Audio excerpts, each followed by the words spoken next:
Aaron Rodgers restructuring his deal to save some cash and go after a championship.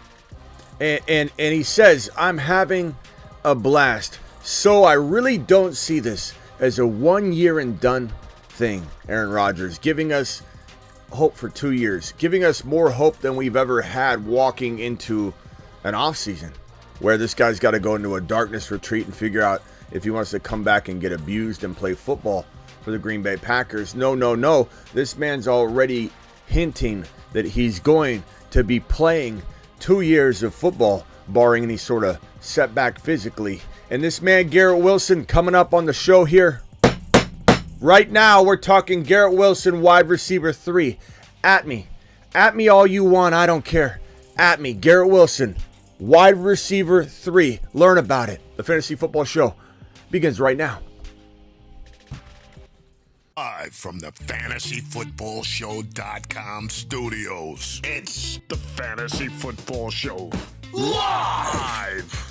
Monday through Friday, 8 p.m. Eastern. Smitty is also live whenever news breaks. From the FantasyFootballShow.com news desk, here is your breaking news.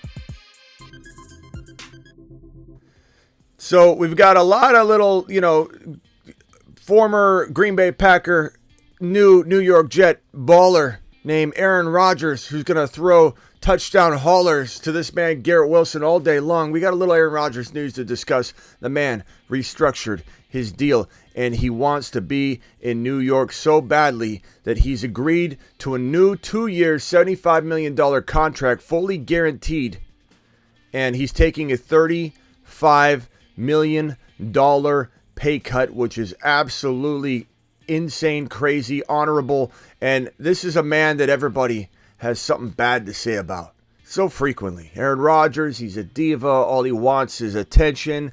This man, Aaron Rodgers, is a marvel. He's a marvel, and he just took a $35 million pay cut to win a championship with the New York Football Jets, and he's having more fun than he's had, and he can't even remember. And this is what we've said on the channel for quite some time. The last couple weeks, the last month, probably the last couple months, we've said on this channel that he's having so much fun that this is a whole new thing for him, that he's going to want to play 2 years. He's not going to want to play 1 year. Even if they win it or they fall short, whatever combination of whatever happens, this man, Aaron Rodgers, is coming in hot in year 2 to play for the New York Football Jets yet again. We got Super Chats galore rolling in. We got Ryan dropping one saying, are you saying Wilson over St. Brown in redraft? Well, Ryan, not to be short with you, and I'm trying to work on my bedside manner, but if I have him as wide receiver 3, do you think maybe I've got St. Brown ahead of Chase or JJ? Ryan, appreciate your super chat, by the way, pal. The answer is he's wide receiver 3. Chase is 1, JJ's 2. You can have JJ 1 and Chase 2 if you want. But if Garrett Wilson's my number 3, you better bet your bottom dollar he's ahead of St. Brown, but not by a ton. I love St. Brown. I think St. Brown could sneak into the top 5. I think St. Brown will be like 2 or 3 overall in total receiving receiver touchdowns. So receivers compiling rushing and receiving yards together. That's going to be St. Brown. St. Brown's got that kind of magic in him where he's going to essentially be the kind of guy that can run for 2 or 3 touchdowns, run for 200 yards, and then come in and pull in 8, 9, 10, 11, probably pulling double-digit receiving touchdowns on top of his 2 or 3 rushing touchdowns. So St. Brown's going to be one of those touchdown monsters in 2023. Doesn't mean he's going to outscore Garrett Wilson. Garrett Wilson's going to be a touchdown monster as well. But Garrett Wilson, I think, he's my sneaky, quiet wide receiver 3. There's a reason he's on the Moon Men list. The Moon Men, dropping loads in outer space.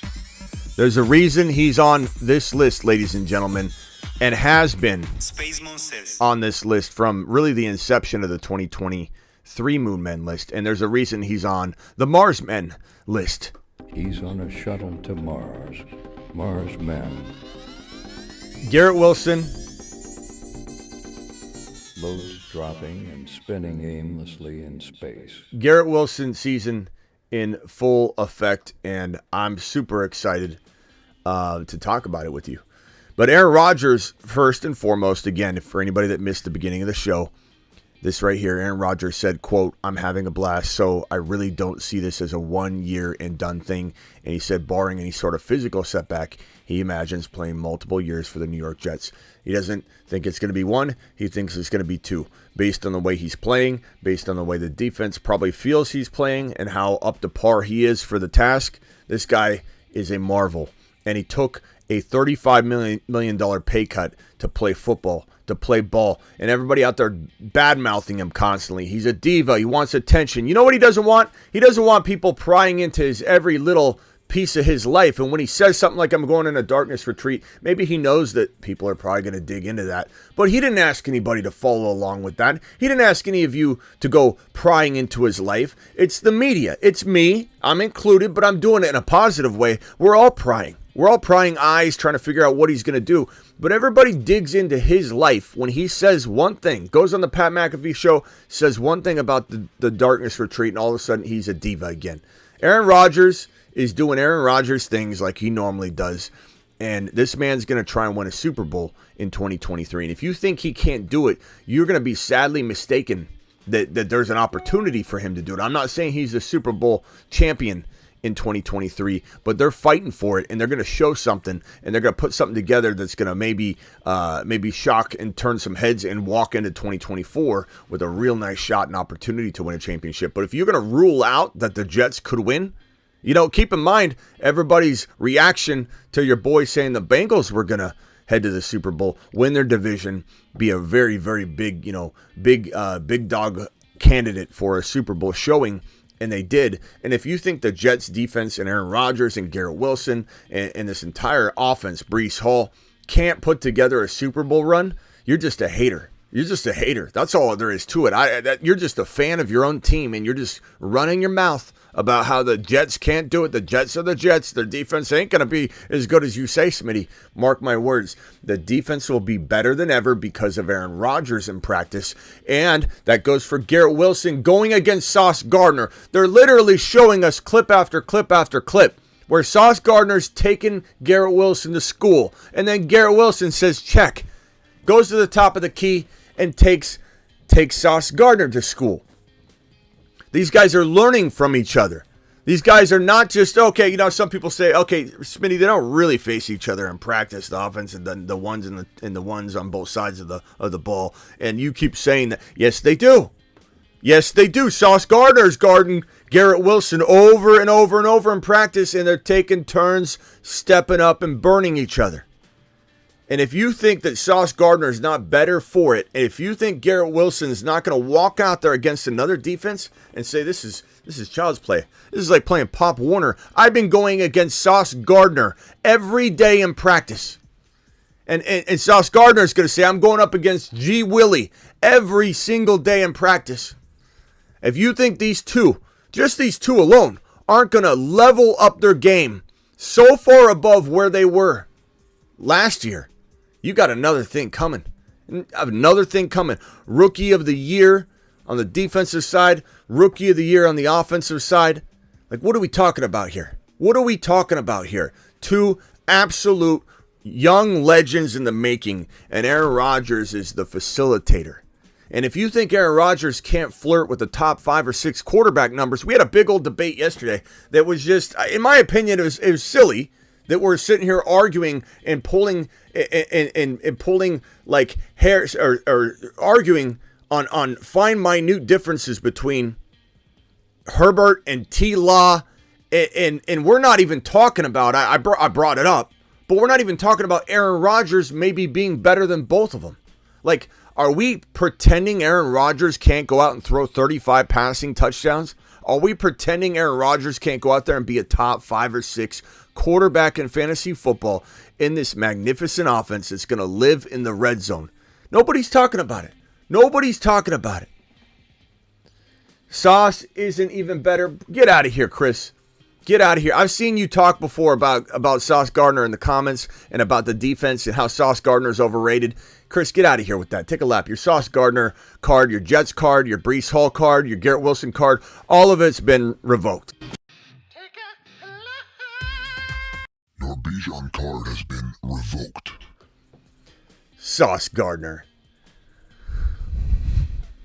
Bro, you get your popcorn ready, Chris. Get your popcorn ready. Aaron Rodgers takes a $35 million pay cut. Rodgers had nearly $110 million guaranteed remaining on his old deal. He's taking less money for a shot at a ring, or in parentheses, 2 rings. That's the objective here for Aaron Rodgers. They're not trying to, okay, let's plan for 2 years and win a Super Bowl in year 2. So, Ridley, love Ridley. What are we doing with Ridley? We're putting Ridley in our lineups, and like we talked about yesterday, did you see that catch Ridley made today? Did anybody see the catch that Calvin Ridley made today? Where that football was launched up in the air. Where's my football? That football was launched up in the air.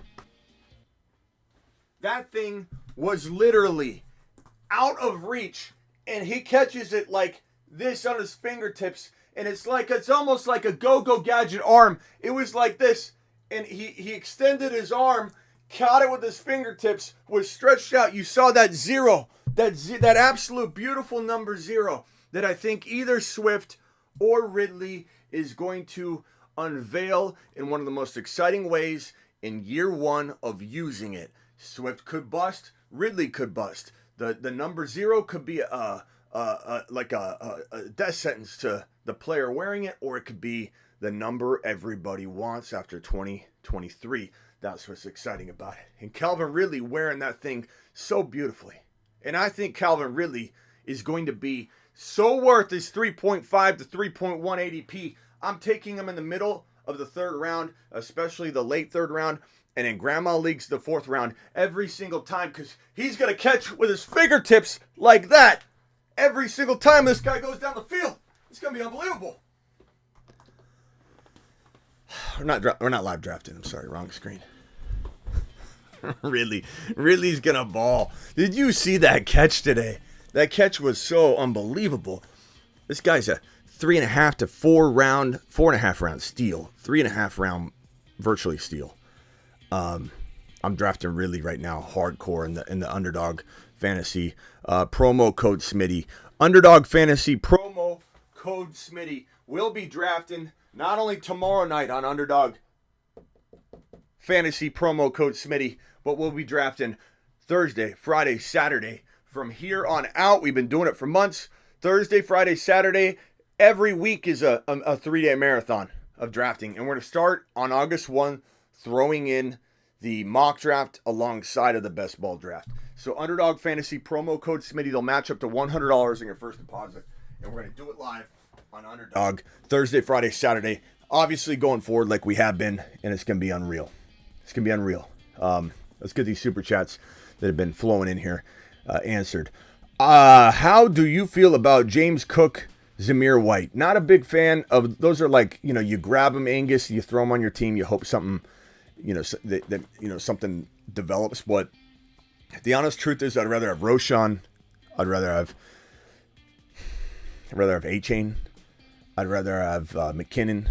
So I don't find myself drafting James Cook or Zamir White ever.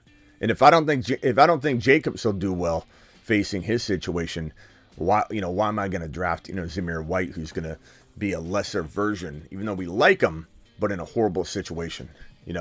Thank you, Ryan. Thank you, Austin or Angus, for your super chats. Thank you guys for dropping those in. Keep them flowing like wine.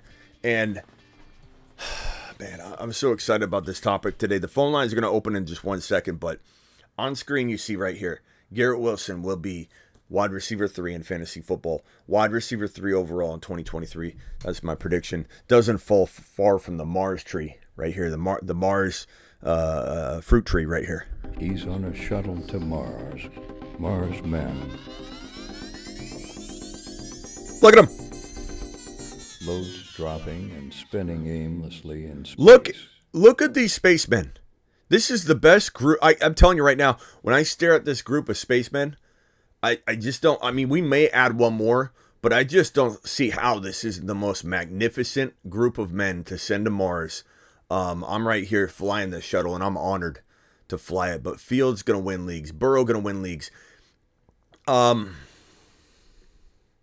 adding one more man. There's one more Mars man being added, and I'm going to do that either tonight or tomorrow. Maybe it'll be in a premiere tomorrow, but we'll add another Mars man right here and place him there. And this is the list. This is the list that wins leagues. It's Gibbs. It's Gibbs in round 4. 3 if you've got to, obviously. Breece Hall 3.1. The PUP list is scaring people. Is 23 miles per hour. That should be telling to you. You can't run 23 miles per hour and be injured. Okay, I'm just telling you that right now. I know for a fact. I know from experience. I've torn my ACL. You can't run 23 miles per hour. He's working on his cutting. He's not fully ready to cut at the NFL level, take the hits to the knee, but that's why he has well over a month to go. Okay, well over a month to go. Jamar Chase going to have 15, 16, 17 touchdowns this year. Bijan Robinson is going to be the number 1 running back in the National Football League with over 1,400 rushing yards, maybe 15. 350 to 450 receiving yards, 50 plus receptions, and probably, I would say, 14 plus total touchdowns. Joe Burrow throwing over 40 scores. Like I said, 15 of them or so, 15, 16, 17 being fed to this Jamar Chase character right here. Chris Olave might be as good as Garrett Wilson this year. Just saying. Like, keep an eye on this guy. So refined and well-tuned. And this man, Justin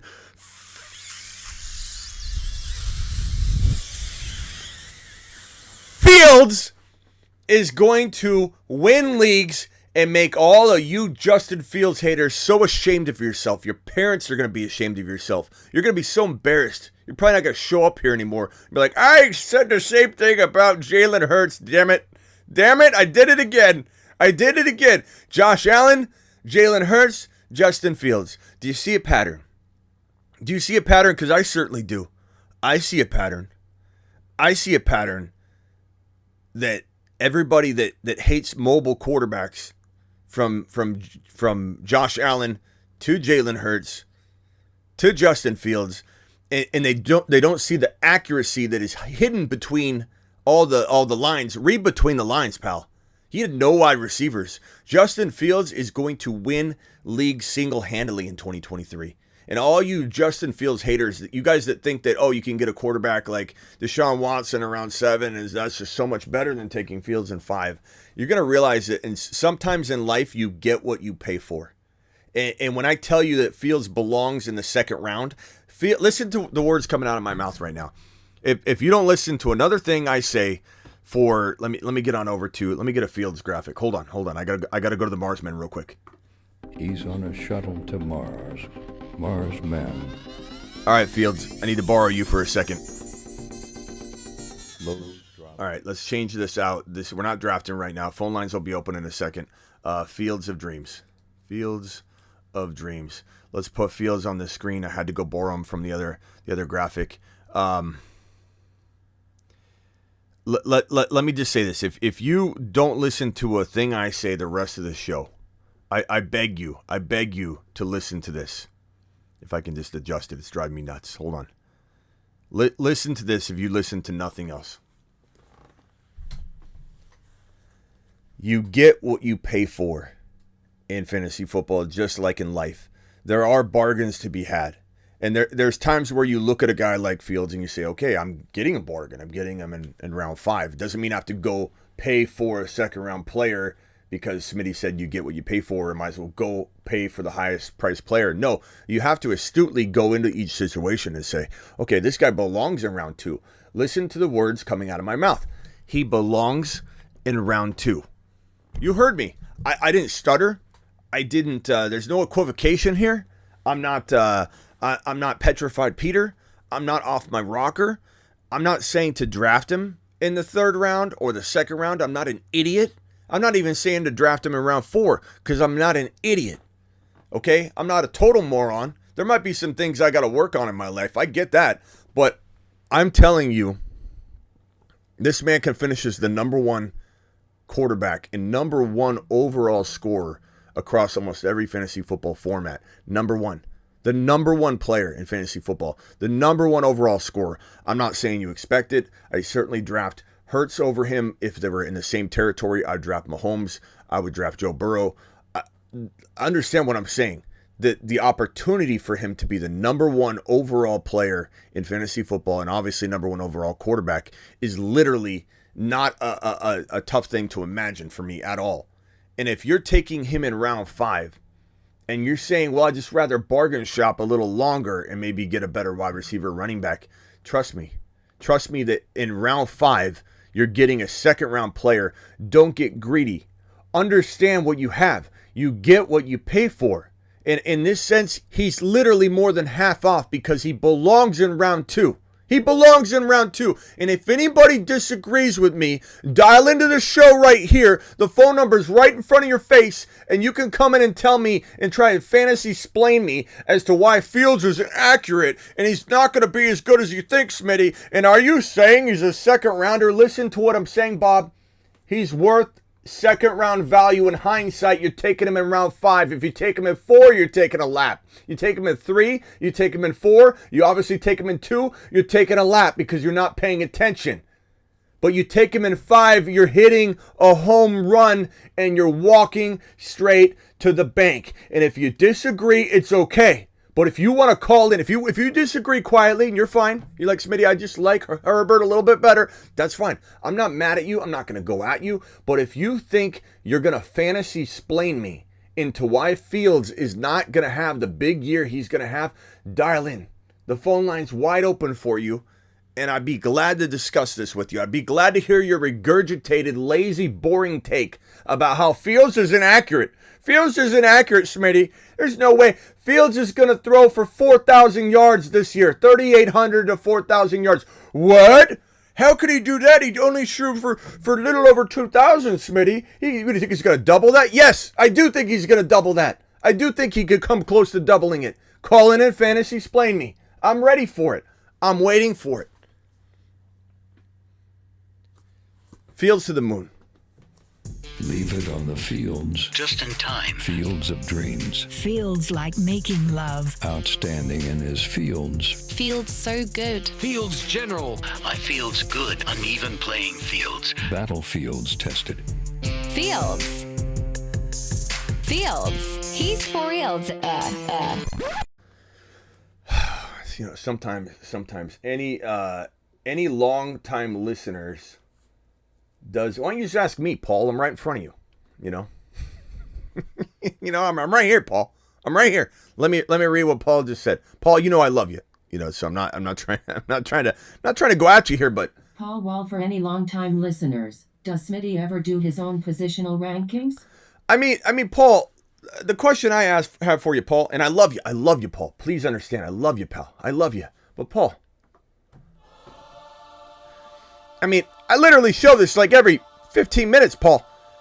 I have thefantasyfootballshow.com. Your boy, to my knowledge, and I've searched the ends of the earth, invented the trade calculator in 2003 in the fantasy industry. Your boy, I believe, also invented the mock draft simulator, unless somebody's working on it in their backyard and didn't launch it. So that's why I say that I can find, because I want to be accurate, historically accurate.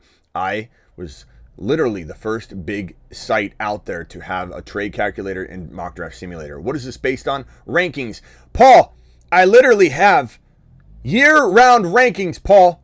365, 24/7. Rankings, redraft, rookie, super rookie. Your boy coined super rookie, Paul. You know how long ago I coined super rookie rankings? I don't even know how long I coined it. That's sophomores and rookies only. Now you got people coming in all the time saying, hey, Smitty, have you heard about these new rankings? New rankings? Your boys had those forever.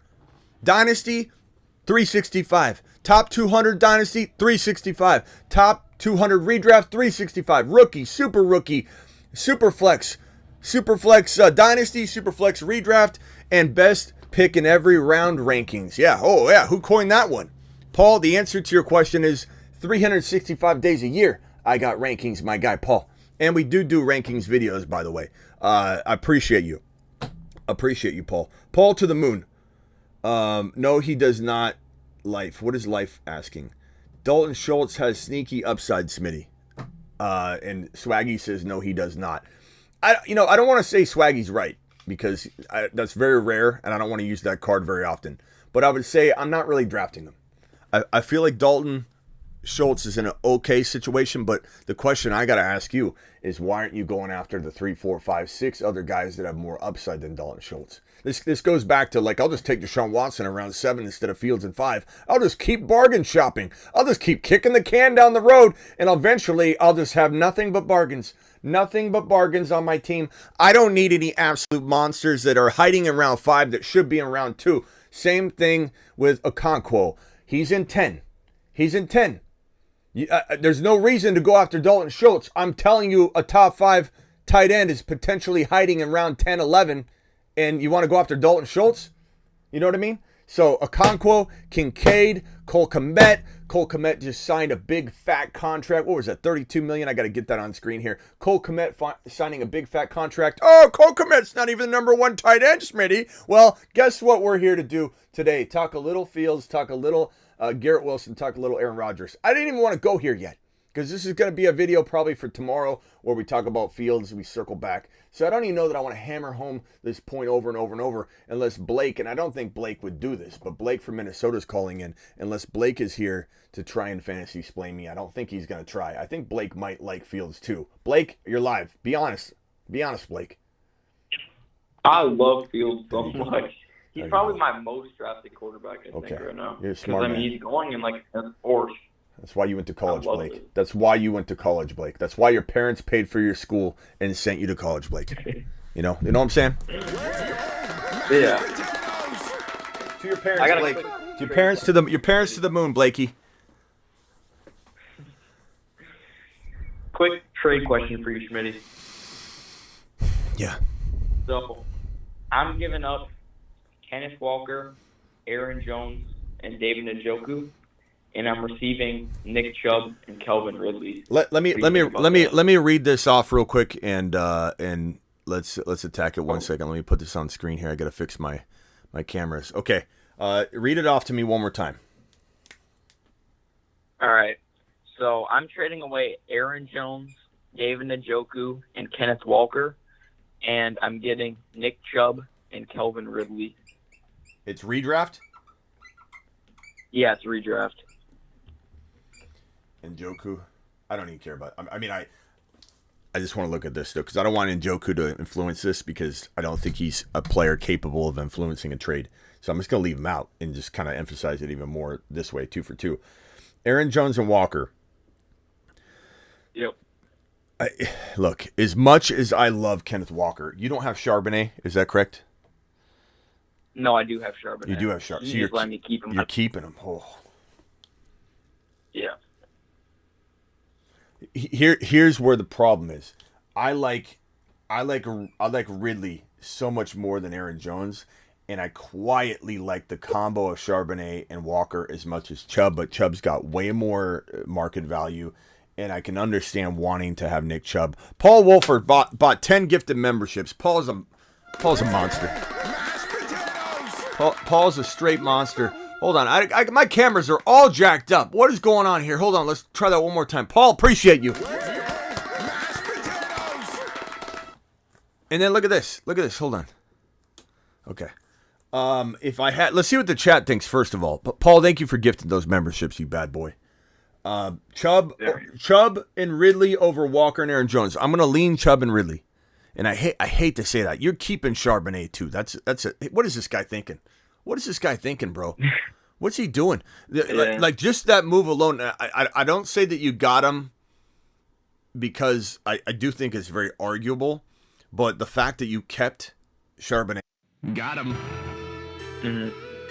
I mean that's ridiculous that he didn't demand Charbonnet because you probably would have put him in there and maybe contemplated the trade. But at the end of the day, bro, I'm gonna take Chubb and Ridley. You're drafting Chubb a whole 2 rounds ahead of Walker. Whether you really like it or not is another story. You could almost trade back later, or I don't know if you could take Walker out and Chubb out and then maybe get more with Ridley for Aaron Jones if that's even an opportunity. But honestly, Chubb and Ridley, you got to let it ride on that. That's a solid duo, and the fair market value is substantially more. One could argue that Chubb gets taken in round 2, right, in the middle of round 2, and that Walker's going in 4 or 5.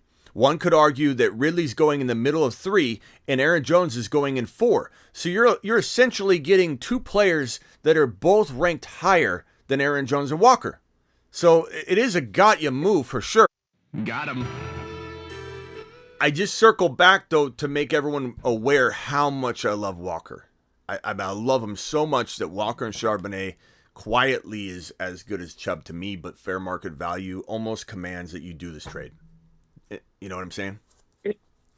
Yeah. So Smitty proved the trade, even though it's hard for me to do, and I just want to emphasize all that. Yeah.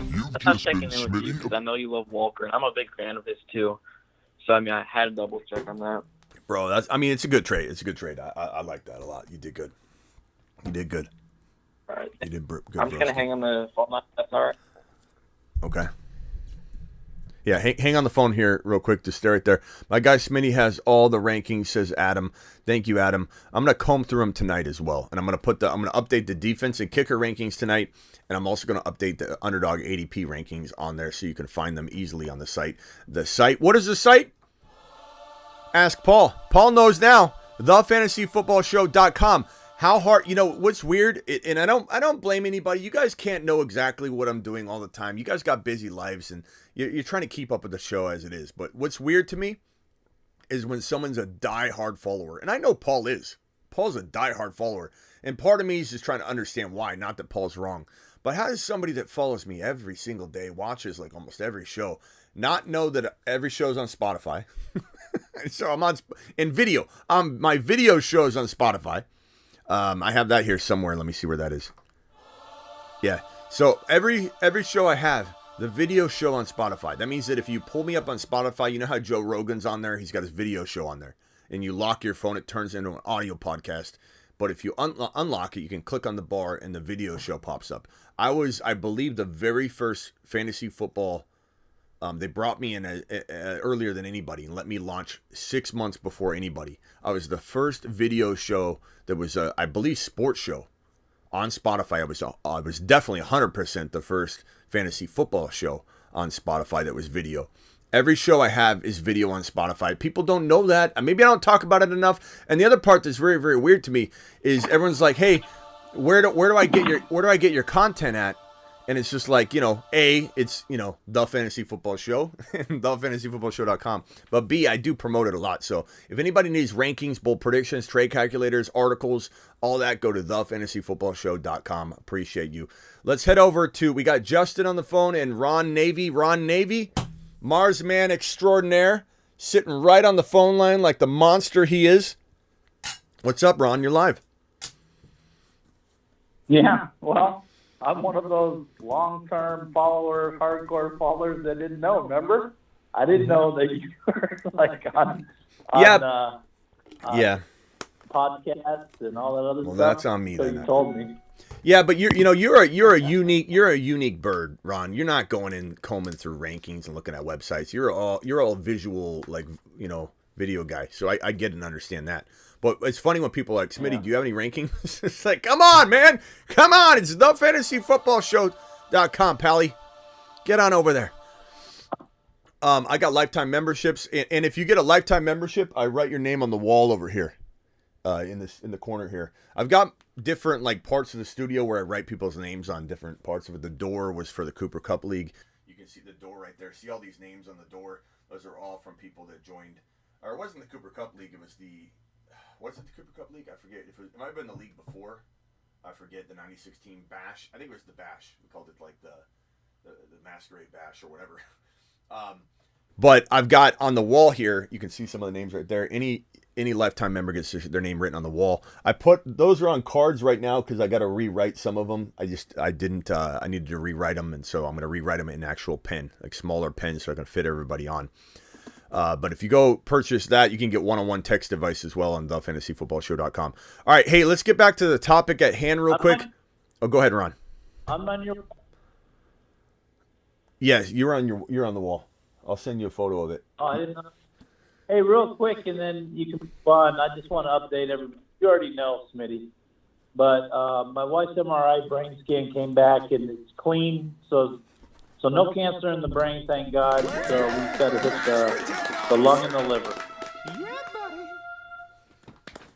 Mashed potato that. We mashed potato the hell out of that one. Ron, we're very, very, very pleased, and please keep us updated. That's the best news we've heard all day. So, prayer emojis up for Miss Navy. We have a couple people that have some sick ones in the family right now. Who are the other ones, Ron? I need Ron's memory.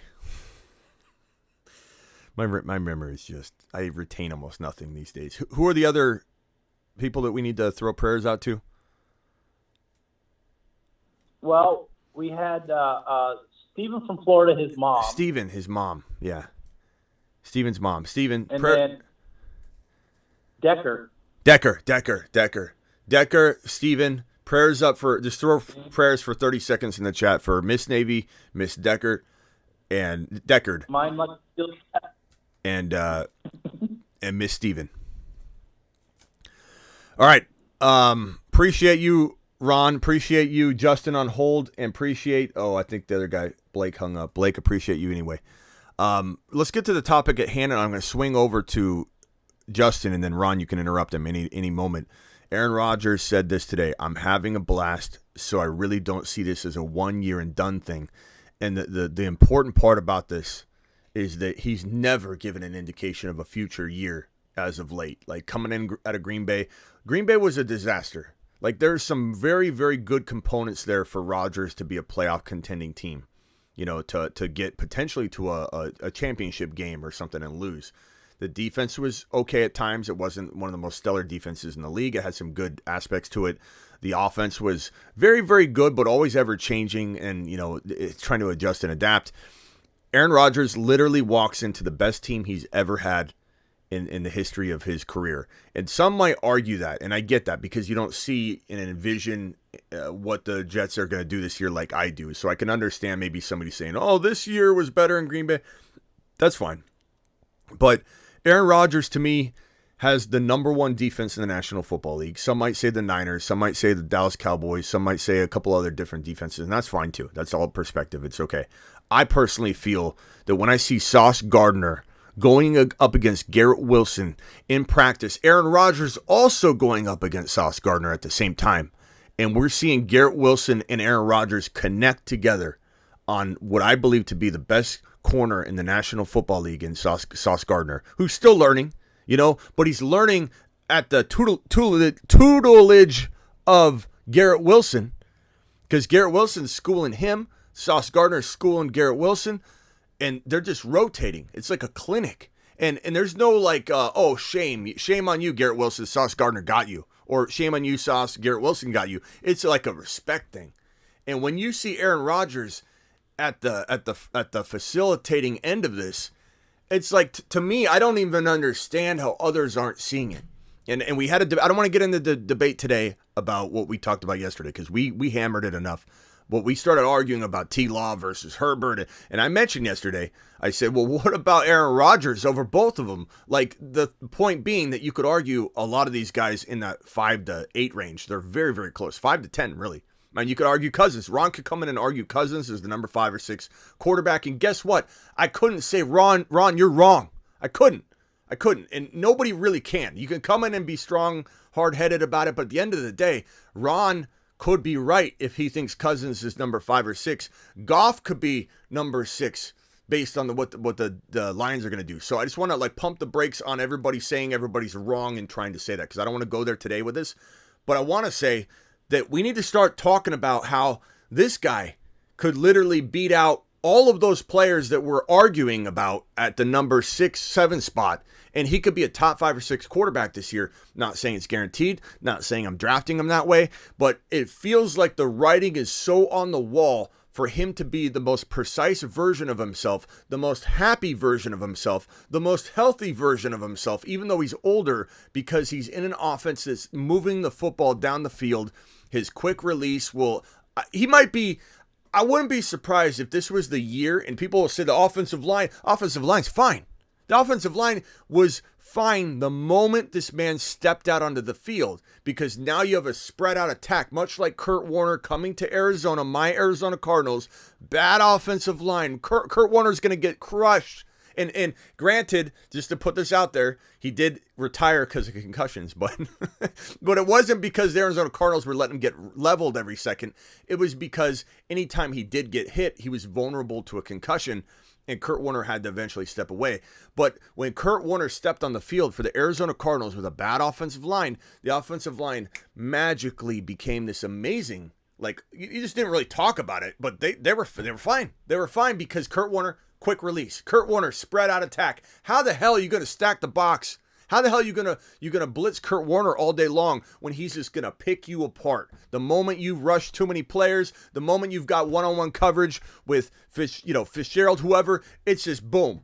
Kurt Warner just laser locked with one of his wide receivers doing a quick slant, and it was game over. Spread out. The defense is always spread out. Aaron Rodgers, same effect. Aaron Rodgers steps in under center, and he literally changes the dynamic at play in terms of the defense lining up against the Jets. And so Aaron Rodgers, might I venture to say, as long as he doesn't suffer some sort of soft tissue injury that's just like a pulled hamstring, quad, whatever, just getting older, I think this might be his most likely to be healthy season, because I don't think he's getting leveled. I think he's matriculating the football down the field constantly. I think he's starting off at the 50-yard line and 45-yard line a lot because the defense is going to set him up beautifully, and he's going to have short fields to work with. He's going to have, one of those halves where he has a 200 or 150 yards passing and 3 touchdowns and a half, because he's literally set up at the 30 and 40-yard line by the defense constantly. And Aaron Rodgers could sleepwalk into top 6, top 7 quarterback numbers, and you can get him where, Ron? Where's his ADP? Is double-digit rounds on Underdog Fantasy promo code Smitty? Yeah. So, like, when someone's... Unless it's Superflex. And just a quick reminder, anybody wanting to get into that Pomeranian Superflex, there's about 700 spots left, and it's full, and it's slow draft. You can only do slow draft right now. $3, Underdog, code Smitty. Get in there and get your last spots. Yeah, it's almost full. They'll match up to $100. And if you're sitting there going, I might get in later, do you realize that draft day could be any day? You want it to be a draft day, that butterfly feeling of having draft day. Draft day can be you're sitting in bed, it's 11 p.m. at night, you look over at the missus, she's snoring away, has no idea you're still up, and you could just say, I'm going to draft. I'm going to draft right now. I'm doing a draft. I'm making it draft night. What do you think of that? Head fake, and then you do a draft. She has no idea. You're in another league. Like that. You're in another league. A league you don't have to manage because it's optimal scoring. Within 20 to 25 minutes, it'll be full. Yeah. Okay, let's go ahead and let's go ahead and talk real quickly about this from your guys' perspective. So, Aaron Rodgers, what are you thinking? Let's go to Justin first, then Ron. Justin's been waiting patiently. Do you think this guy's Love the show, man. Thank you so much for having me on. And prayers out to Ron, man. That's, just prayers out. God bless you. Yeah. Talking about Rodgers, though, I tell you, I'm the biggest Jet fan there ever was, there ever will be.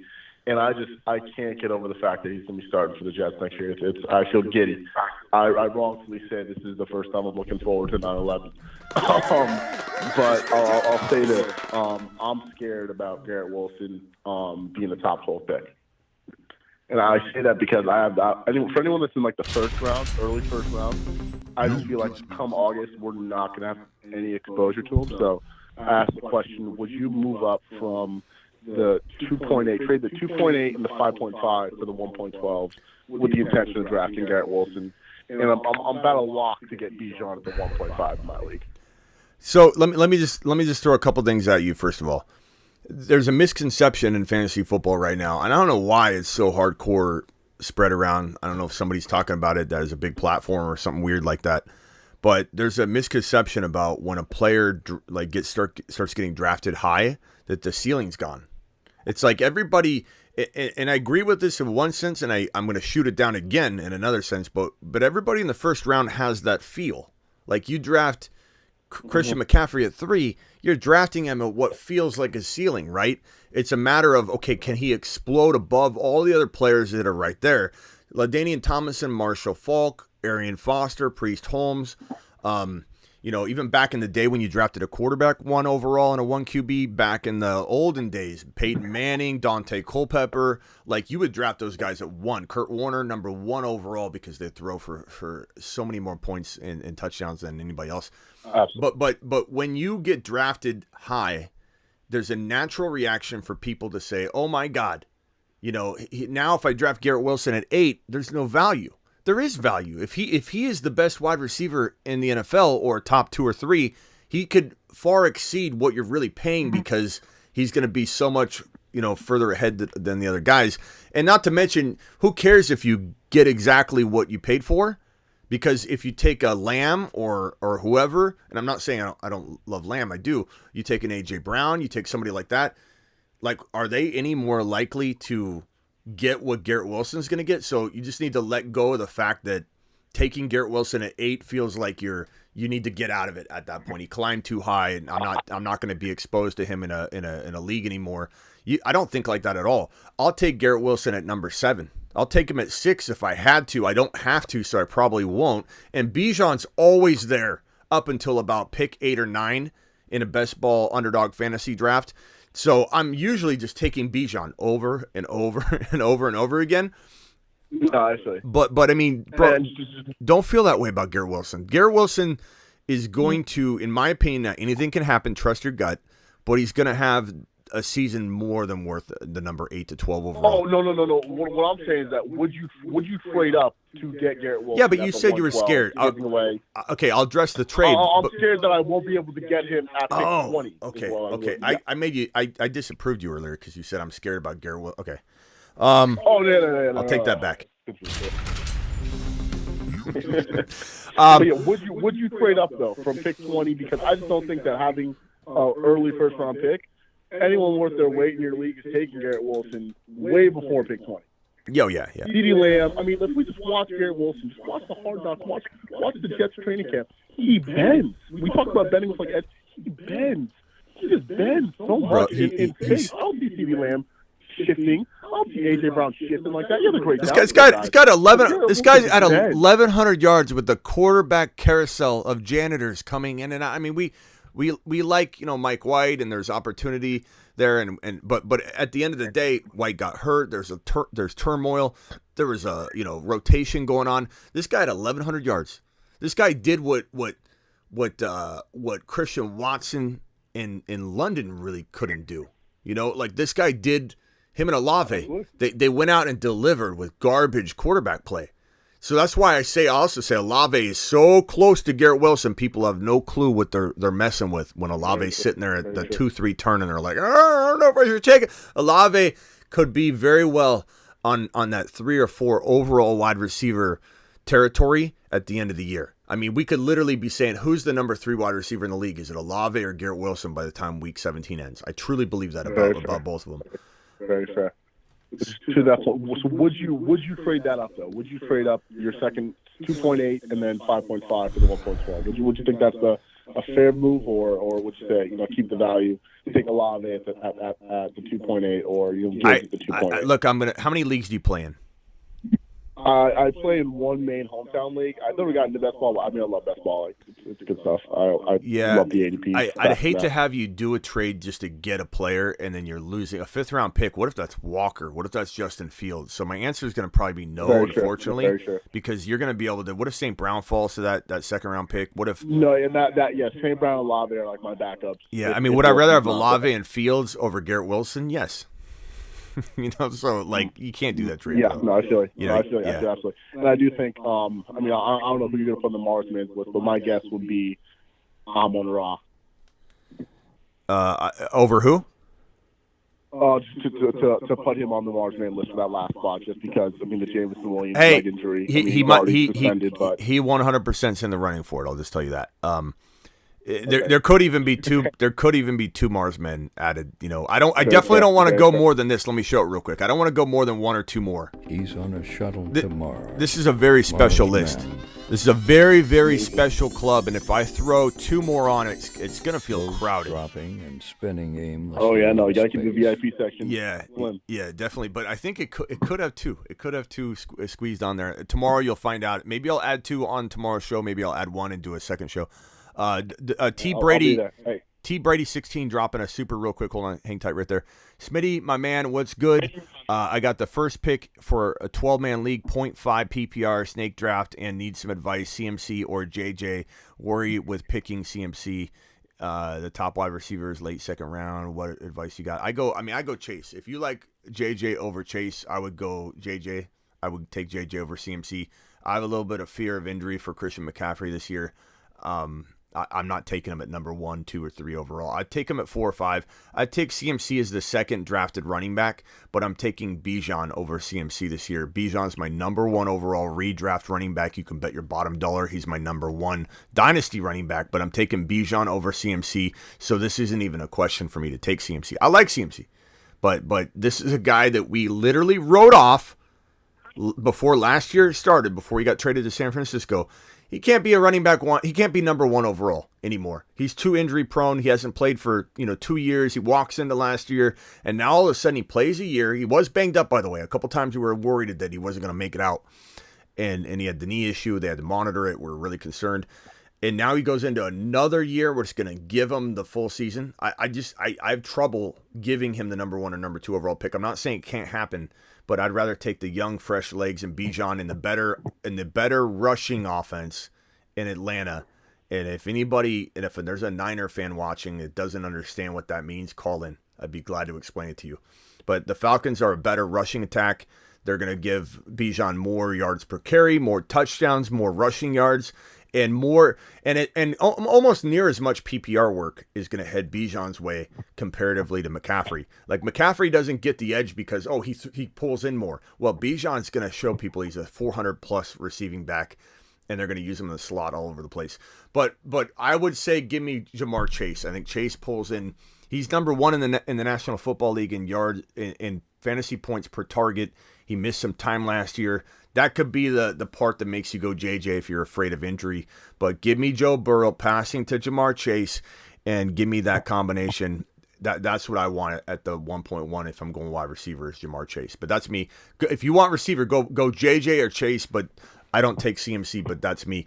That boy dropping a $20 hauler on screen. That boy, appreciate you. Let me hit the button here for you, pal. Alert. Super chat alert.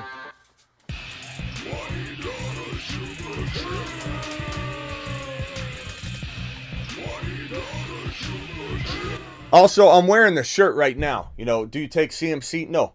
Bijan, running back 1. I'm not just saying it. I'm not just spitting out a bunch of garbage. That's how I feel. And that boy dropping a super chat on screen. He says 2 QB, 3 wide receivers, assuming I take Chase at number 2, Olave, Amon-Ra in the second round. I'd probably take Amon-Ra over Olave. I feel like there's more guaranteed production going his way. Do I think Olave, like I said, could finish like wide receiver 3 or 4 overall? I do. But it seems like you have a better chance of drafting all 3, which I would do. I wouldn't be scared of that. You get Walker as your first running back. You get Pacheco and McKinnon as your rotational running back too. Like, there's ways to go wide receiver. But I think you definitely want to draft St. Brown, who belongs in the top 12, over Olave, who can go in the 3rd round, if you're drafting with grandmas. In the second round, do I take Breece or Gibbs? You don't take Gibbs in the 3rd. I'm fine with Gibbs in the 3rd. Don't take him in the 2nd.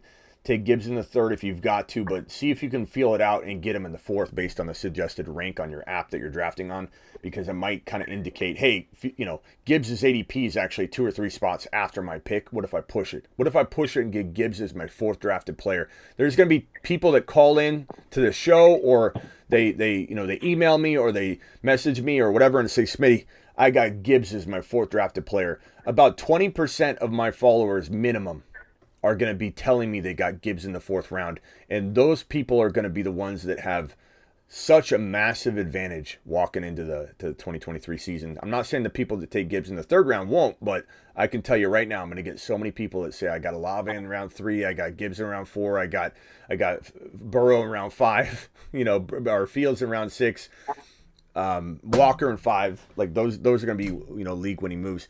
Appreciate you. Burrow in the 3rd, and address 4th and 5th for RB. Walker in the 4th and 5th. Fields in 5 or 6. Burrow and 4 if you can get away with it. 3's fine. You know, if you walked out with Chase, Amon-Ra, Burrow, Gibbs, or Chase, Amon-Ra, Gibbs, Walker, Fields, that last one might be my favorite for you. Appreciate you dropping that super chat, my guy.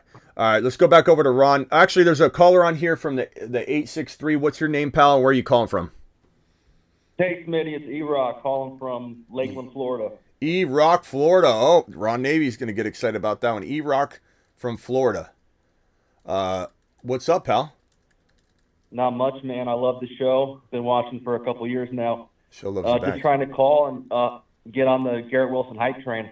I don't see anything but a top 5 finish for this kid. Have you been watching the Jets practice? Seen the connection with him and A-Rod? Yeah, it's like asking if I'm breathing air. Yes, I have, pal. I've been watching it like you can't believe. And it's just amazing watching the two school each other. Sauce Gardner schooling Garrett Wilson schooling Sauce Gardner. When you draft in our community and we all snipe each other left and right, and there's a 30-second timer on Underdog Fantasy, promo code Smitty. We're drafting tomorrow night. Make sure you click that link I'm going to drop right now and get signed up. They'll match up to $100 in your first deposit, and the link is in the description of every video I have. I'm going to pin the link right now. But when we draft and we all start sniping each other, and then you have 30-second timer, it's all just like chaos, right? Then you go into your hometown league where you got 60 seconds to make a pick. You're drafting with grandmas again because no one likes what you like. Part of it is that we actually, I think, are more astute, our community, right? Because I believe in what we all think collectively more than other communities. But also because we're all liking the same player, that we're not getting the draft we want when we draft together. But when you step into another environment and you draft and you get 60 seconds instead of 30, it's like the easiest draft in the world. You put your hands behind your head, you just clean up in the draft. That's how I feel it's going to be for Garrett Wilson in the Jets to walk out, and after they're having such a tough time in practice going up against each other, Garrett Wilson's going to own defensive backs and defenses in 2023. He's going to own them. It's going to absolutely be impossible to guard. And this man's going to refine his game around all that. And I'm so excited, bro. I'm so excited. I also think there's a little hidden element that we haven't been talking about with Garrett Wilson. Okay. So Breece Hall is injured, right? He's gonna come back strong, but it might take him 3 or 4 games to knock the rust off. I know some people are probably concerned about A-Rod building the game time connection with Wilson, but that time it takes Hall to build back up to speed and get to absolute 100%. I think that's just going to be more time for A-Rod and Wilson just to get that game time chemistry just locked in, and then by week 6, he's just going to be a moon man, bro. 17 points per game, 19 points per game. Well, he is a moon man. He's a moon man. Look, he's right here. The Moon Man. He's on the Moon Man list. Don't worry. Loads in outer space. There he is. Look at him. Look at him. He could be. Maybe you mean Mars Man too, but yeah, he could definitely be a Mars Man. And I love Breece Hall. Breece Hall is going to slip into, as you said, into a top 2-3 running back situation once he's on his horse. Exactly.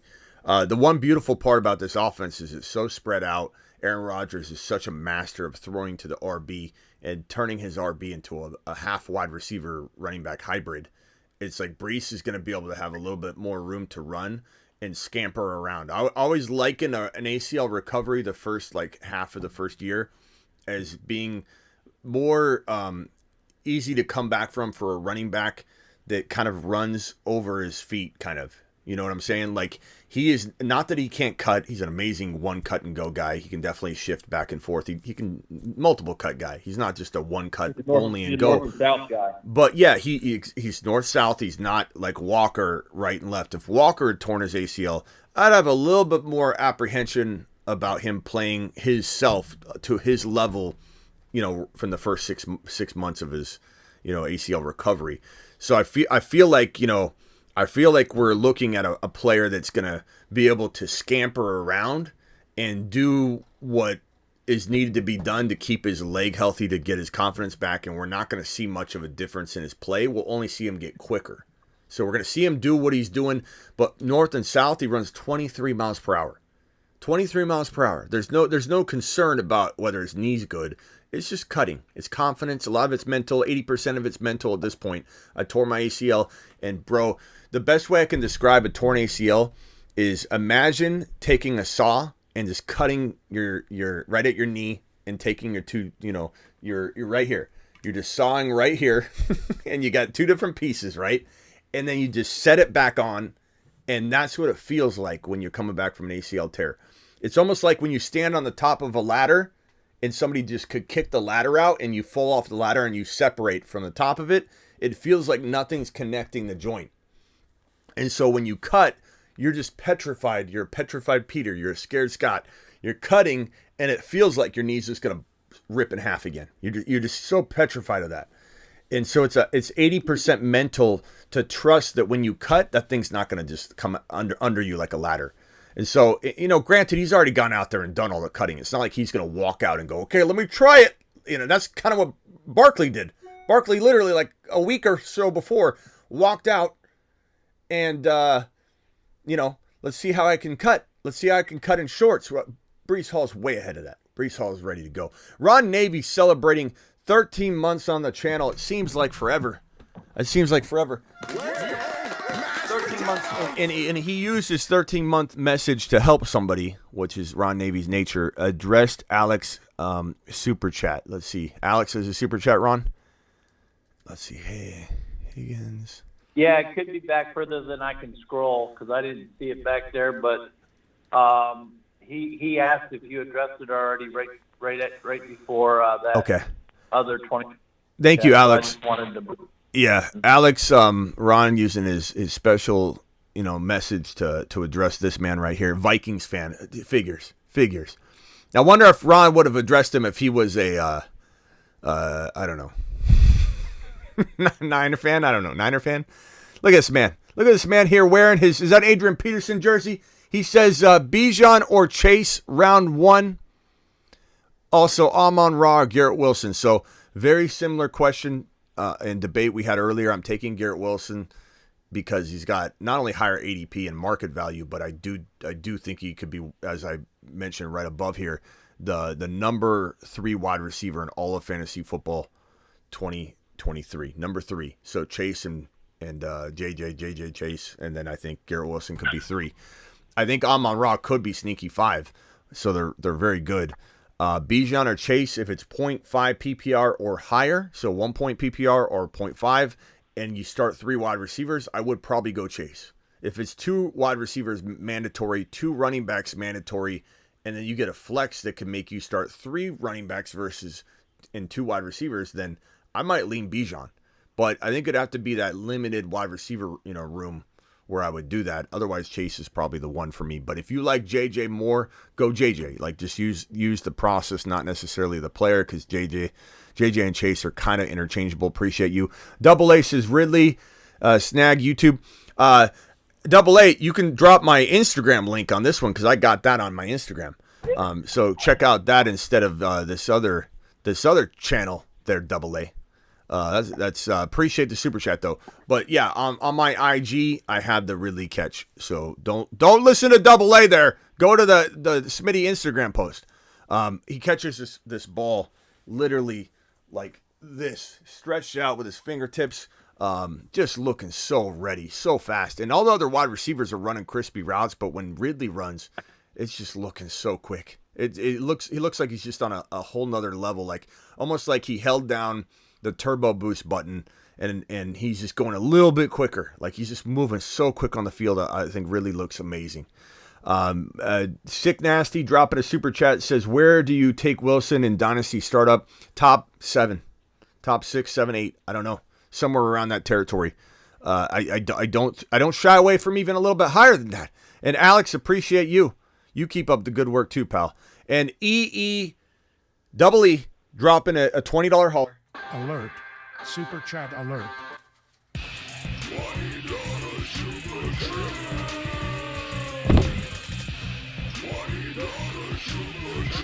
Double E didn't attach anything to it. Let me just search real quickly and see. Two. He just dropped another one, so you got to double him up. Yeah. Hold on. What's his? Let me see if I can get back to this other screen here. It was EE. CIT. Yeah. Why is that not coming up? Oh, CLD. It's CLD. Okay, another $20 super chat, and his question was: is Bijan a must cuff? 12-team superflex. Is Bijan a must cuff? You mean is should we cuff Bijan to Algier as a must cuff? The answer is I don't know. I don't know that the answer is like a for sure. It depends on who. Like, would I take McKinnon over Algier if I own Bijan? Probably take McKinnon. Like, I would let Algier get sniped versus versus skipping on a player that I think could really be in my like flex spot. 857 caller, who's this? Where are you calling from? Hi, this is Baxter. I'm calling from Newton, Massachusetts. Okay, Baxter, hang tight real quick. I got to do a $20 holler real quick. Baxter from Mass. Okay, hold on one second. Okay, pal, just mute yourself so you're not mouth breathing on the phone. Okay. All right, here we go. $20 holler from EECLD. Let's go, pal. Alert. Super chat alert.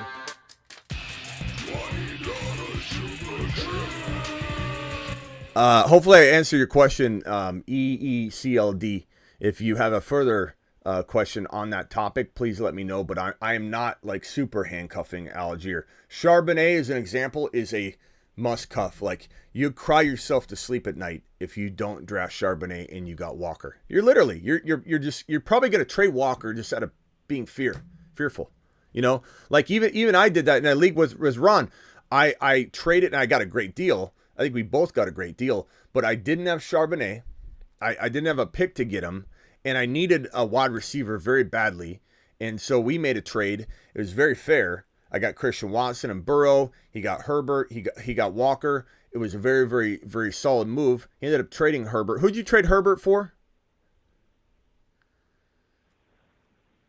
Oh, I can't remember. Yeah, I don't know.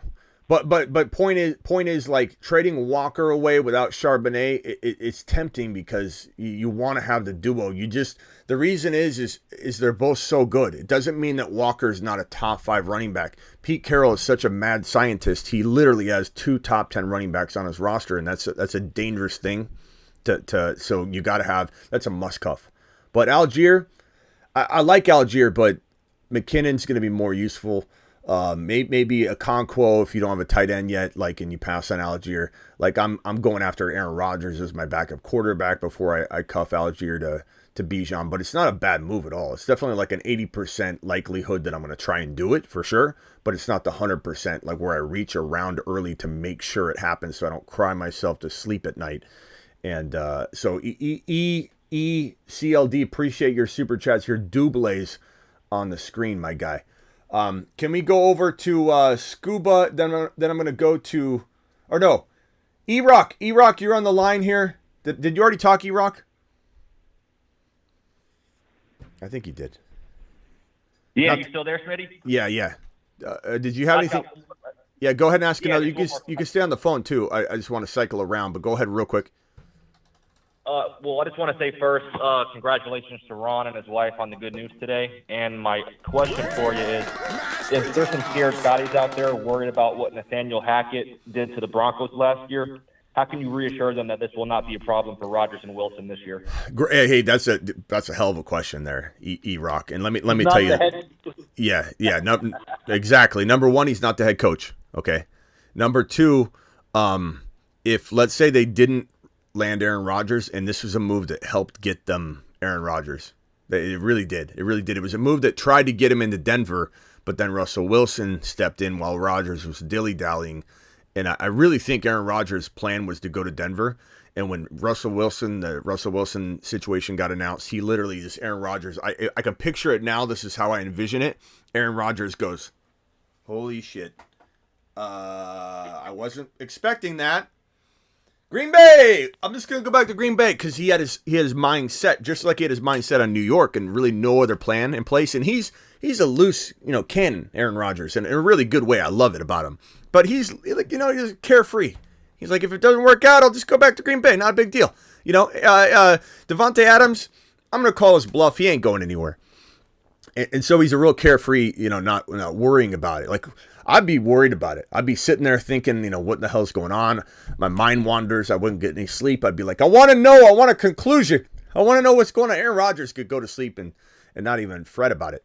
But Hackett, back to your question, Hackett, if let's say Aaron Rodgers didn't go to New York, I would be very, very scared of how much influence he would have if there was no elite, solid quarterback play there to just water down his decision-making and authority. Aaron Rodgers is literally sitting on top of him, and he's just smothering the hell out of him. And the guy doesn't have really any sort of wiggle room to manipulate and alter the offense. Aaron Rodgers is going to orchestrate it, and he's just a spectator. He's there to get his coffee, and he says, Hackett, get me a coffee, and he goes and gets a coffee, and that's all there is to it. If there wasn't a quarterback that could say, go get me a coffee, and this was a mediocre quarterback, let's say it was Derek Carr, who I would have liked, but that would have been a little concerning because Hackett would have been able to say, hey, let me tell you how it's going to go. Aaron Rodgers is in charge, and the fact that we have tested, historical data where these guys were good together, that makes me smile and makes me happy. And I'm not concerned about a running back by committee. He doesn't have that much authority. I'd be surprised if he even had a parking spot. But don't worry about it. It's not going to influence anything in a negative direction. And not to mention, bro, look at training camp. Look at training camp right now. It's glory. I'm so excited about the New York Jets. I'm so excited about the Jets. I think this could be the Bengals of that, year, 2 years ago, where everyone just said, oh, the Bengals are the Bengals. The Jets are the Jets. It's the same story, just recycled. And people usually will say, oh, whatever. What are you smoking? The Jets are gonna fold. Aaron Rodgers is gonna get hurt. With that one guy, Chris, that was in here earlier, saying Sauce Gardner is overrated. And it's just hate, bro. It's just hate. They're gonna be so good. Do you think that they still throw over 600 times this year? Because the defense is going to set them up so much better field position wise, I don't really know what the number is going to be, but it's going to be efficient. And if the yardage isn't there and the attempts aren't there, then the touchdowns will be. So at the end of the day, it's not like anything. Things will only get obviously better. Sauce Gardner and this defense is literally going to place Aaron Rodgers on the 40-yard line instead of being back, 70 yards, having to march all the way down the field, which could be good if they could do it. And that's why Derek Carr was so good statistically, especially for Davante Adams, is because his skill set was, he's over there somewhere. Let me just chuck it over, and Adams would just catch the ball. It'd be, he'd get garbage time. Derek Carr was the best thing for Adams, similar to Aaron Rodgers being the best thing for Adams. And everybody that says Adams is going to be fine, he'll get his. He's Davante Adams. You've never seen Adams play with a quarterback that wasn't a deep threat, gun-slinging, air yard master. And Jimmy G is none of those things. So I think everybody that's assuming that what they've seen out of Adams, because he's been two different places with different quarterbacks, that you can just say Adams, wherever he goes, he's great. That's going to be a rude awakening for people expecting Davante Adams to be a top 12, 13, 14 overall player. But back to Hackett, not concerned whatsoever. I would have been, though. It's a great question. And I just think his authority and everything that he could infect, it's just he's completely, it's all watered down, his ability to do anything. E-Rock, hang tight. Let me go over to, who is the other caller here? What? Mark Cleveland in the house. Mark Cleveland Mark Cleveland, my guy. Love Mark Cleveland. Let's go over to Baxter from Massachusetts, then over to Scuba Steve. Baxter, you're live, and then Rock Out. Actually, we got to go to Rock Out real quickly. Rock Out, what do you have real quickly? You're a Mars man. You get straight to the front of the line. I'm sorry, Baxter. Hold on real quickly. Rock Out, you got a Mars man card. Straight to the front of the line. What can I help you with real quickly, and then I'll go to Baxter. Yeah, you can wait, but I sent you a DM. Okay. I'll play that in a second. It's probably a Jets rap, I imagine. Baxter, you're live.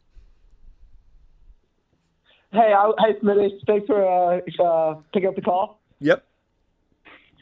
I was just wondering how you feel about picking Devontae Smith this year in the second round, and how you feel about this Eagles passing attack overall.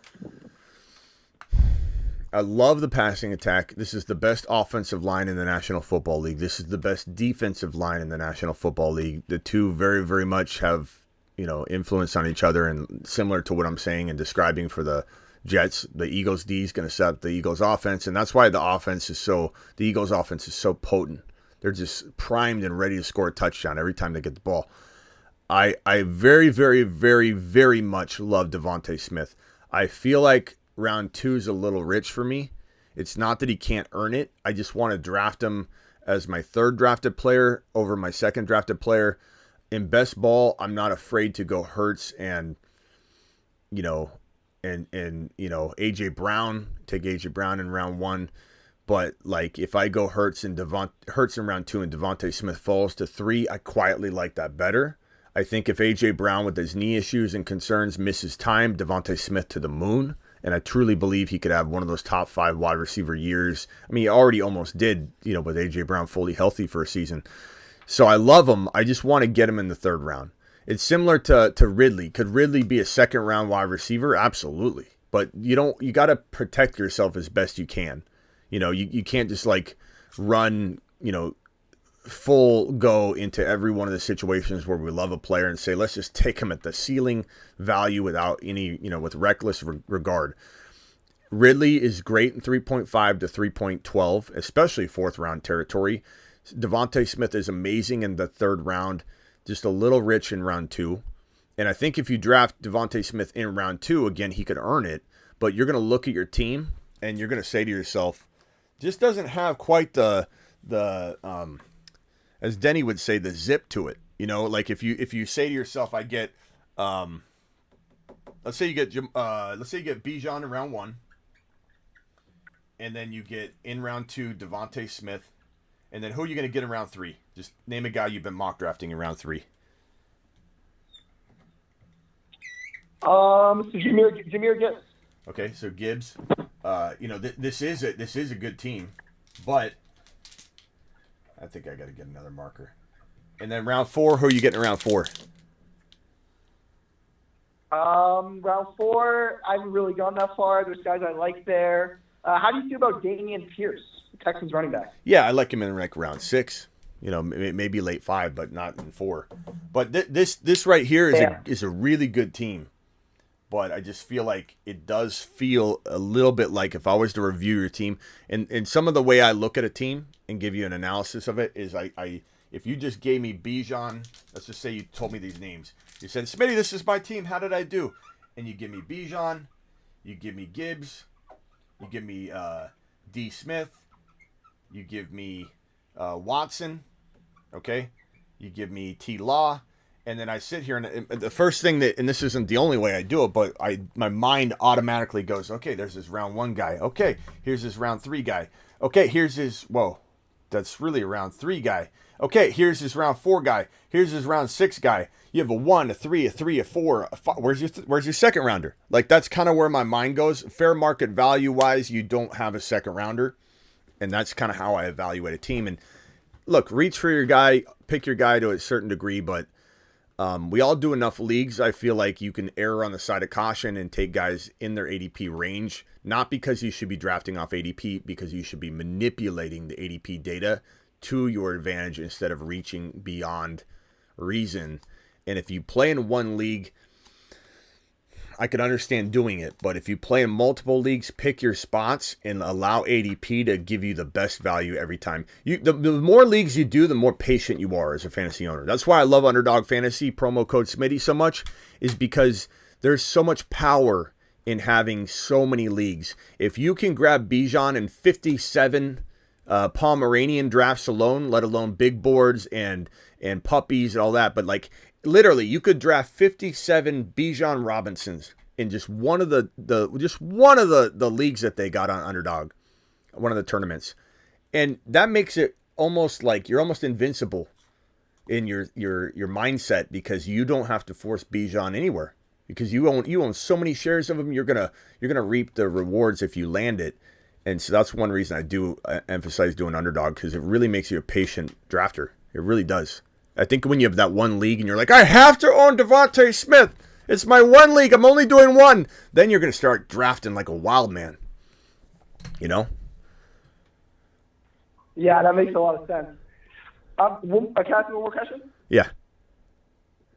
How do you feel about going zero RB this year? If you were to go wide receiver, quarterback, or 3 wide receivers and go for running backs like Miles Sanders, Pierce, Jahmyr Gibbs in the 3rd, 4th, 5th round? I don't mind it at all, but you got to go best player available. Don't walk into a draft drafting a position. Draft a player, not a position, because you will be leaving value on the board every single time you try and force, like I said, something at any point in the draft. If naturally you get Jamar Chase in round 1, and then let's go Olave in round 2, and let's say in round 3. Hurts falls for some crazy reason, or you get a quarterback that just doesn't belong. Sometimes that happens in underdog. I see Hurts fall, and one of those 3 big quarterbacks sometimes fall in round 3. Like, that's when I would totally go 0 RB. Then you get Walker here, unless Gibbs falls, and then you just go combination of different, RBs, whether it be Dameon Pierce, as mentioned earlier, with Pacheco, or whether you're going to grab Kamara and Pierce, or whether you're going to grab other RBs. But like, that's a fantastic start. I have no problem doing that. But if you like go in saying I'm going to go 2 wide receivers no matter what, guess what you're going to do? You're going to leave value on the board. You can't walk into a store and decide you're going, more so, let's say stock market. You can't walk into the stock market and say I'm going to buy 2 of these stocks that are in this index tomorrow no matter what. And then you walk in and you buy 2 of them when the index over here, has, these 2 monster steals. You just got to take the value as it comes and then, go from there. Sometimes the best approach is when you come out of the first 2 rounds, like naturally, to have wide receiver, running back.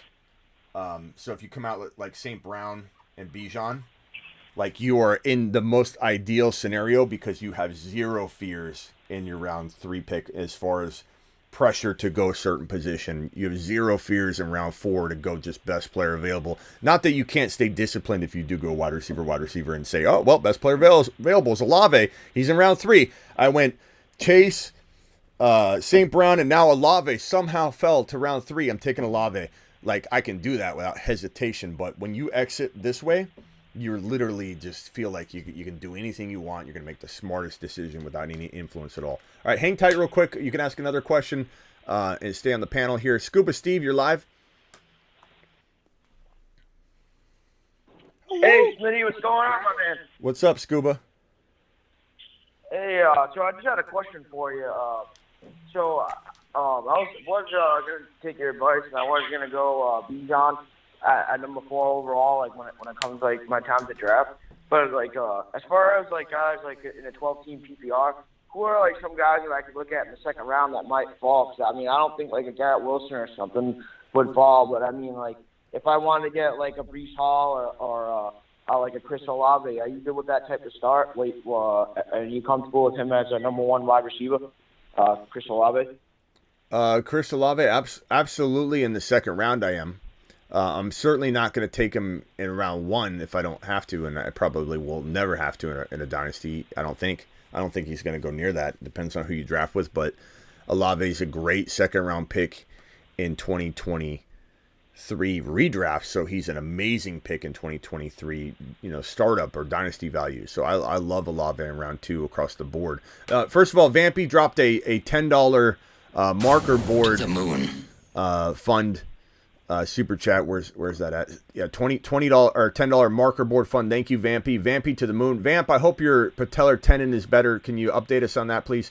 And James Young dropping a $2 to Smitty. Do you have a Discord? Yes, I do. Go to thefantasyfootballshow.com, and in the upper, like right at the very, very top, above these links right here on the main navigation, at the very, very, very top, you'll see a Discord button. Just click that, and you can get in the Discord. Appreciate your super chat. Appreciate you, EECLD, dropping these double 20s on screen, by the way. Thank you so much. And Scuba,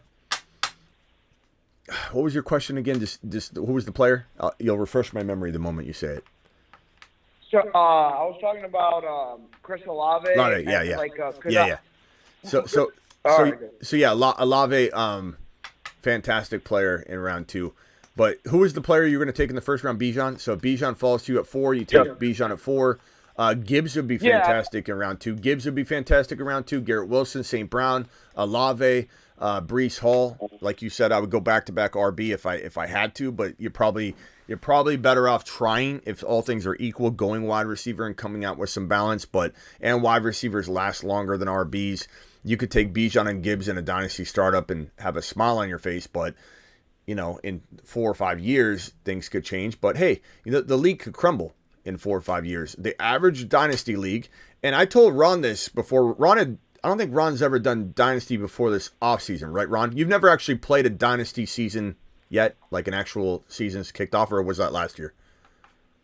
Maybe it was last year. Last year, I remember that one league. That was the first one, and then. And wouldn't you say that how I categorized Dynasty was pretty accurate? That they're all volatile to crumble. Like you're literally like, okay, this is shaky to continue because people get upset, they get overinvested. When a trade happens, they're more involved and they're more vocal and they're more anti-trade. Like, well, that trade shouldn't have gone through. Like, am I right that Dynasty's vulnerable? Yeah, it is. But if you get the right group of people, you might have a couple fall out, but you can replace them usually pretty easy. Well, we can we can though because we got a little bit easier reach to do that. But when you're in a small hometown league where you barely got 10, 11, 12 guys together. So my advice is always play as if the league's going to crumble in 3 or 4 years. Or 2 or 3 years, really. Pretend it's going to crumble. So that means don't go after 2026 first rounders. And trade away your opportunity for the next 2 or 3 years to go get 2026 first rounders. Oh, I'm gonna be so happy in 2026. Guess what? You're gonna open up your email one day and it's gonna be like Bob's gonna say, I'm closing the league down, and you're like, son of a b, I just gave you $100 2 years in a row so you can close the league on me. So you can't play too far in advance.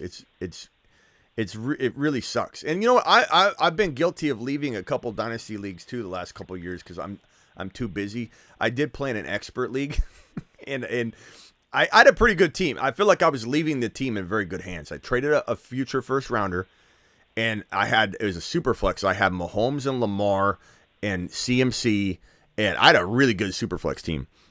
It was in an expert league, but it was very loosely. I say loose expert because it was they dabbled. There's a lot of people that dabbled. They weren't really analysts, and it was just I had to cut back on my leagues, and I felt bad. And I emailed them like, "Hey, look, I want to reach out. I can get a replacement, but I can't even set my lineup. I'm live all the time. I can't even be a good owner for you anymore. I have too many leagues. I got to cut it down."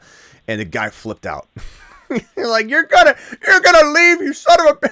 He was so upset. He was so upset at me. So like everyone's guilty of leaving a league when you have too many of them. Just everybody's susceptible to leaving a dynasty league for a lot of different reasons. But my team was very good. I did not destroy it and leave. That's like that's about.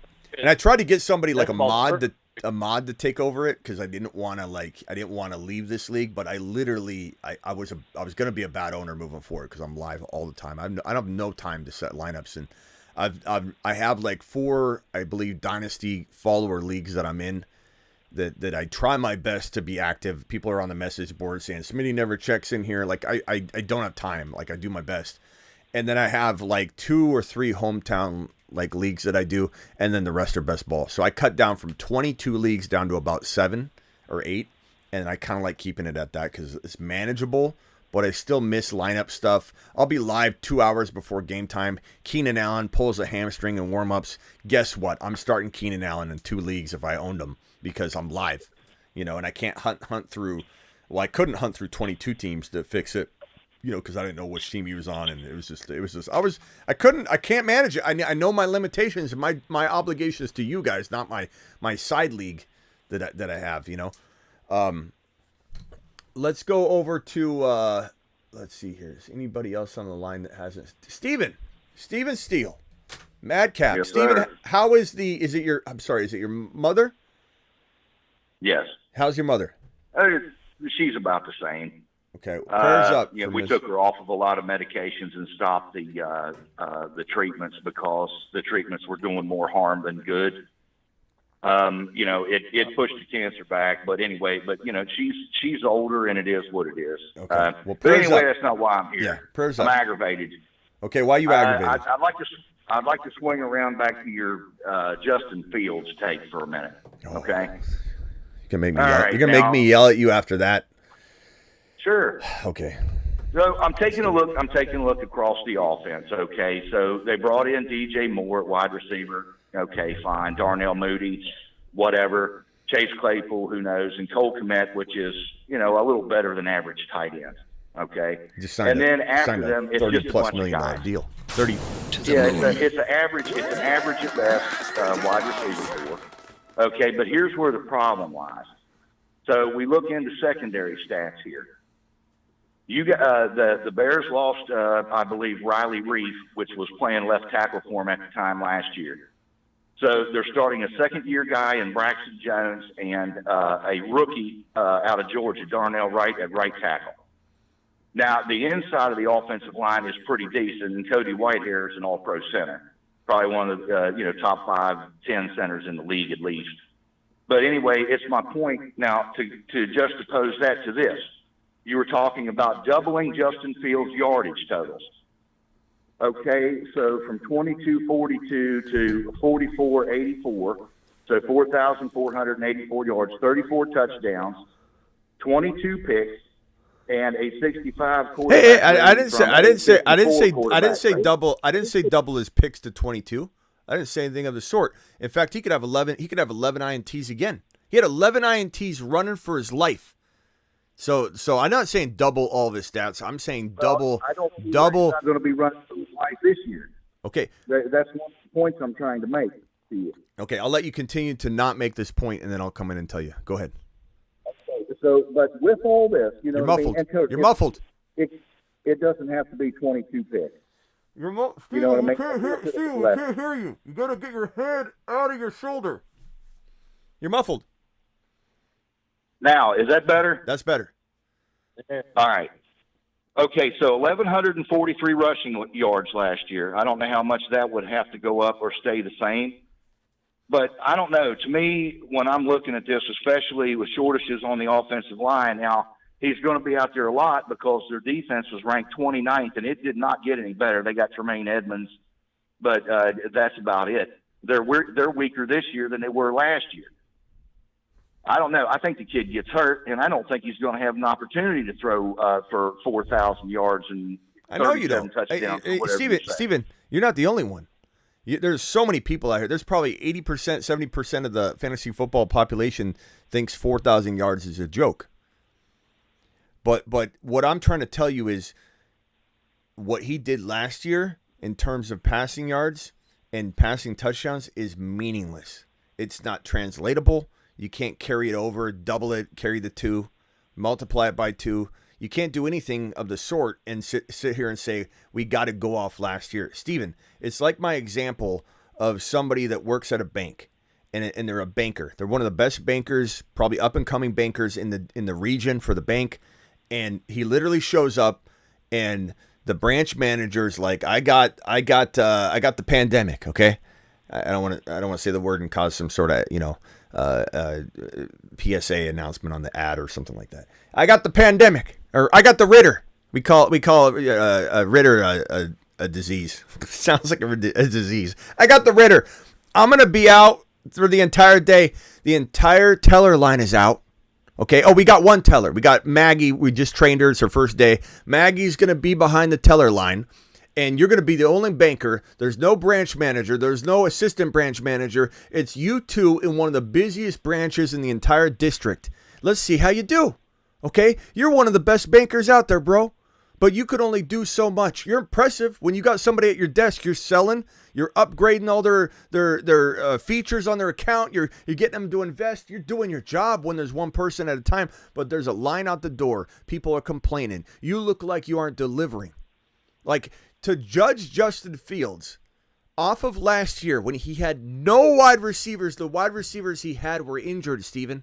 He had nobody. He had wide receivers running routes. They get to the end of their route, and they're like, what do I do now? It's like on the video game. They run their route, and the wide receiver is dancing there, and then they start running back the other direction. Fields is scrambling for his life. And people like you, Steven, who I appreciate, and I love you, pal, but you're judging his accuracy. You can take shots at me all you want to, but I don't know that this isn't more of a pragmatic approach. And to be fair, Smitty, it sounds to me like you're thinking with your heart and not your head on it. Especially if you're going to turn around and say he deserves to be in the third round. I heard that all off season last year, Steven, with Jalen Hurts. I heard that all. This is the same song and dance, Steven, on repeat. Jalen Hurts, you're speaking with your heart, Smitty. He's not accurate, Smitty. If he can't do it with A.J. Brown, he can't do it at all. That was what people backpedaled into after they acquired A.J. Brown. Oh, Hurts is garbage. He'll never be accurate. He's not a good quarterback. He's going to be replaced in a year and a half. Oh, A.J. Brown landed on the roster. I'm going to backpedal into, well, if he doesn't do it this year, he's never going to do it because that's the only way I can save face. Like, I heard the same thing. Hold on, Steven. I also heard the same exact thing to an even probably more significant degree on Josh Allen. Josh Allen walked out of his rookie year, and before he took an NFL snap, Steven, and quarterback is my wheelhouse, pal, I said he'd be the number 1 to 3, 1 to 4 quarterback in the National Football League on, I believe it was then CBS Sports Radio. The show bounced back and forth between CBS and NBC. Longest running fantasy football radio show on the planet. Went 23 years. I was a part of it 19. I went on and put my bold prediction on air. I said Josh Allen would be a top 1 to 4 quarterback in the National Football League before he took a snap. You know what people said to me over and over, Steven? He hasn't even taken a snap, Smitty. How can you say that? He had the strongest arm, probably the third strongest arm in the National Football League the moment he walked into the NFL. Before he even threw a pass, probably third strongest arm in the league. He was a gadget running quarterback. Hold on, Steven. He was a gadget running quarterback, and I heard nothing but negativity about his inaccuracy. He'll never be a good passer. Same thing with Jalen Hurts. This is the same song and dance over and over and over with a running quarterback. Something about running quarterbacks make people want to say they can't do it. They can't do it. If they're a running quarterback, I'm going to associate they're inaccurate. I'm going to associate that he can't be a drop back passer like Fields was in college.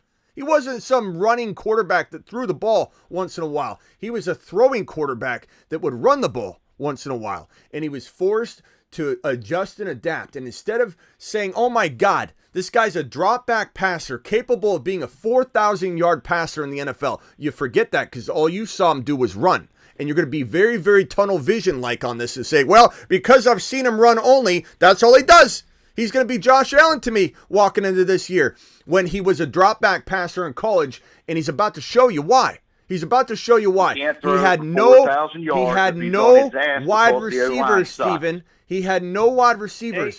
And not to mention, without stretching the field, the defense is collapsing. Okay? I'm sorry, the offense is collapsing. On this every single play, this guy's scrambling for his life. Scrambling for his life because no one's open. The defense is wearing down the offensive line because they're literally having to block longer. They're having to let this guy try and scramble around. And when you can't find an open wide receiver, there's a lot of penalties. There's a lot of holding. There's a lot of injuries that take part in that kind of offense because these linemen are getting abused. These plays are longer than they should be, and they're having to run down field because Fields is on the run. You judging Justin Fields off last year at all is one of the biggest mistakes you're going to make walking into 2023, Steven. You can go ahead. Actually, Ron wanted to say something. Let's go back to Steven. And Steven, you can give me your rebuttal that I can slam to pieces again. Steven, hey, I understand what you're saying, but you got to realize that they got Roshan Johnson, probably one of the best blocking backs coming out of college. That's all he did pretty much in college. He blocked. And also, what everybody always forgets is Tyler Scott. He takes the top off the defense. He is freaking fast. And you don't think that Fields is going to take advantage of that? Tyler Scott is an unsung hero. I called it way before the draft even started, before Chicago even had him. He's been on Scott. And Scott is going to be somebody that makes that offense and helps Fields do what Fields can do. And Cole Kmet Cole Kmet's going to be a monster, Steven. He could be a top 5 tight Well, yeah, end. they're all going to benefit. They're all going to benefit. I'll take Trevor Lawrence or Lamar Jackson where I can get them, and then late I'll draft Aaron Rodgers. I'm not drafting Justin Fields. Good, Steven. Because you know what, Steven? that. We're taking away your Bijan card and your field. Your Bijan card has been revoked. It's already been taken away 3 times. I take did you give me everybody. one back? Everybody you've ever spoken to, their Bijan card's been revoked. Your Bijan card has been revoked. Is that good? Look, I mean, I don't know. We need enough people like you, Steven, who we love and appreciate. Okay, there's nothing bad about Steven because he doesn't agree with us, but we need enough of Stevens out there to doubt Fields so he doesn't climb into round 2 where he belongs, Steven. He belongs in round 2, Steven. Justin Fields is going to score so many points. He belongs in round 2. Nobody seems to know it. The haters are driving him into round 5. And he belongs exactly where Josh Allen is, where Jalen Hurts is, where Mahomes is. He might be right below those guys in round 2, let's say 2.12 or 3.2. That's where he belongs. But he's going in round 5. And instead, you're like, this is what I said earlier. Sometimes you get what you pay for. And it's better to take Fields in round 5. I think a lot of times the people don't pay attention to, it's a team sport. The offensive line means a lot, and they've got a lot of question marks across that. And if he's running for his life, I don't see him throwing for 4,000 yards. Who said he's running for his life this year, Steven? You're dragging last year back into the conversation. No, I said it. I said it because it's starting a rookie tight end and a second year right tackle and a second year left tackle is what I was saying. But you're also stretching out the defense. But if they're not, that's going to be a huge freaking problem. This is the same thing we heard about Mahomes too. Remember when Mahomes signed his 10-year, $7 billion deal, and when he did that, everybody said Mahomes will never win another Super Bowl. Does anybody remember that? Does anybody want to admit that they heard that and didn't fight against it to their core? They just kind of heard it and were like, we'll see what happens. Everybody said the KC Chiefs will never build again. They gave too much money to Patrick Mahomes, and the offensive line needs to be completely reworked. How in the hell are they going to do that? They did it within about a season and a half. They did it within a season and a half, and sometimes the offensive line needs to be retooled more than it needs to be completely revamped and replaced. Not to mention, Steven, you get a gunslinger back under center, which Justin Fields is. I know you don't believe it, but he's a gunslinger. He's not a gadget quarterback that throws for 2,800 yards. He is a 4,000-yard passer in the making, and you're going to soon see that. You're going to think, oh, God, why did I think he was like Josh Allen? Not going to throw the football. What was I thinking? Because of 1 year, like my example, where the bank is completely out of employees and you're judging the banker off trying to help a line out the door all day long when he's the only person there to help him. You can't judge Justin Fields at all off of his yardage totals from last year. The only thing you can do is say, okay, what's the eyeball test tell me? And if he gets weapons and he stretches the field, offensive line improves. All of a sudden, Cole Kmet's more open. All of a sudden, the running game has more room to wiggle. And Herbert averaged more yards per carry than any running back in the National Football League last year. I believe it was 5.7 yards a pop. That was more than any running back in the National Football League. This team can still run the ball. And there's going to be so much more room to run. And that doesn't mean that Fields is going to run for 700 yards because he's going to be throwing so successfully. He's still going to run for about 1,000 yards even because he's going to have completely wide open rushing lanes between him and the spread out defense that he's going to step straight out of bounds after running about a 20, 30, 40 yard run straight out of bounds as DJ Moore's taking the defenders down the field. And I'm not saying DJ Moore is a top 7 or 8 wide receiver. I'm saying he's 1,108, 1,107 good. And that's all Fields needs because that opens up Mooney. That opens up Cole Kmet. Tyler Scott, like Ron said, could get involved. Maybe they're not done and they trade for somebody and then everybody comes back like they did with A.J. Brown going, oh, okay, well, that's why he's going to do well. Look, Poles has been doing magical things and revamping this entire team. The Bears are going to be competing with the Lions, and don't rule out Green Bay or what. They're going to be competing with the Lions for the division win. That's where I disagree with you. Mark my words on that. Well, you I can had to put write in all this three down. teams, I've got to Ron. write down for Smitty today. Justin Fields is the next Brett Favre or Patrick Mahomes. That's what I took away from what you were saying there. Well, who has more authority to say that he isn't or is? Me or you, Steven? Well, it's your show, but as far as what the numbers say, I think I have a compelling argument. What do the numbers say? What do the numbers say, Steven? Well, let's look at, okay, well, I'll tell you. What are we extrapolating here? What are we extrapolating here? No wide receivers, and we're going to extrapolate. Let's look at the numbers, because the numbers are what we need to look at, not our eyeballs, Steven. Steven, did you watch a single Bears game? Did you watch Fields scrambling around for his life, and instead of taking a loss or getting hit, he throws the ball out of bounds because no one's open. He did get hit and he got hey, hurt. Listen. He almost broke his ankle and was out for a few games, listen. if I'm not mistaken. Steven, listen. Did you notice that when he's scrambling around the field, instead of taking a loss or getting hit, throws the ball out of bounds? Or receiver's running a really bad second chance route, throws the ball, receiver can't even get to it. Okay, overthrows the receiver a little bit to make sure it's either caught or an INT. Horrible routes being run, running out of bounds, tossing the ball out of bounds. Did you watch any of that, and did you account for any of that when you call him an inaccurate quarterback? I mean, I feel like people didn't watch the game. They look at the stat sheet, they go, oh, he's inaccurate, and they don't account for any of what's about to change. Like, Mooney's not a number one. Mooney now becomes a good number two. Cole Kmet was the only reliable pass catcher he had. Cole Kmet becomes open. Anyway, so a positive note, and then I'll leave it alone. Okay. So if what you're projecting, and all this hype that Justin Fields, you know what I mean, should go in the third, up there with the top three quarterbacks, right? Yeah, he could, Steven. So DJ Moore will have to be criminally undervalued.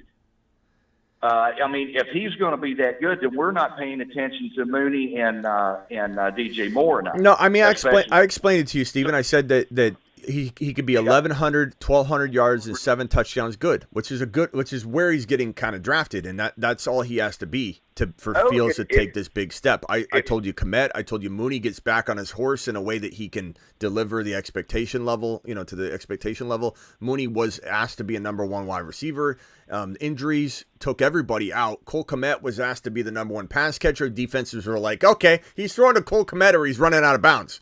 Like, it was very easy to defend this offense. And Ryan Poles did something a little reckless, but it was also like a mad scientist genius type move. It got him hurt. It got Fields hurt. You were right on that. Your comment of that Fields got injured because he's scrambling for his life is correct. Ryan Poles took all the meat off the bone and shoved a skeleton crew out onto the field, and Fields was playing with Pop Warner type talent on the field by himself, carrying the entire team on his back. And instead of coming in and going, wow, this guy did so much with nothing, instead of being impressed that he ran for 1,100 yards and was one of the best running quarterbacks to ever play an NFL season, instead of looking at this and saying, wow, what he did, carrying this team on his back, the fact that he had 11 INTs when he was scrambling for his life, or throwing on the run constantly, you don't look at the positives. You don't see Fields throwing for 11 INTs only, running for 1,100 yards, keeping the team relatively competitive with nobody on the team. Ryan Poles cut all the meat off the bone. He was releasing, trading, taking key defensive players out of there to free up money for the next year to rebuild this year.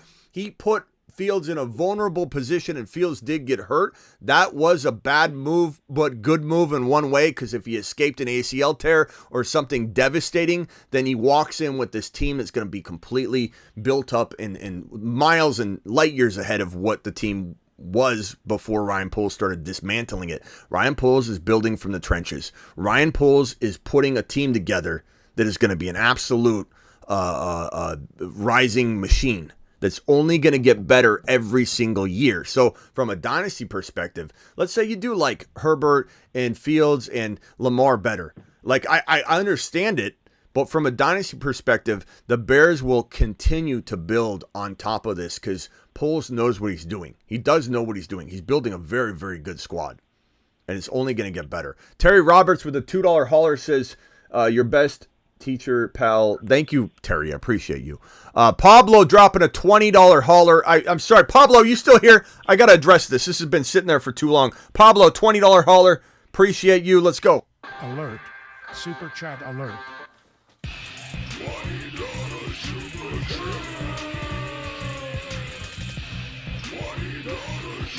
Pablo, where are you at? Terry Roberts, appreciate you. Pablo, Jonathan, Fields has been training with Vic all off season. Fields is, thank you, Jonathan. I appreciate your super chat. But I want to know if Pablo is still here. Does anybody see Pablo? I want to make sure Pablo's here for this. Pablo says, which two would you draft keep with 2/3? Fields, T-Law, Gibbs, Watson, next pick, 7th round. Keepers are Chase, Pitts, Ridley, Burks. I assume this is a 1 QB. Otherwise, you wouldn't have Fields and T-Law, and they'd definitely be your 2 keepers. But I'd say that if you've already got Gibbs, Watson, Fields, Law, Gibbs, Watson, next pick in the 7th round. Keepers are Chase, Pitts, Ridley, Burks, White. I mean, the fact that you could probably get Fields or T-Law with your...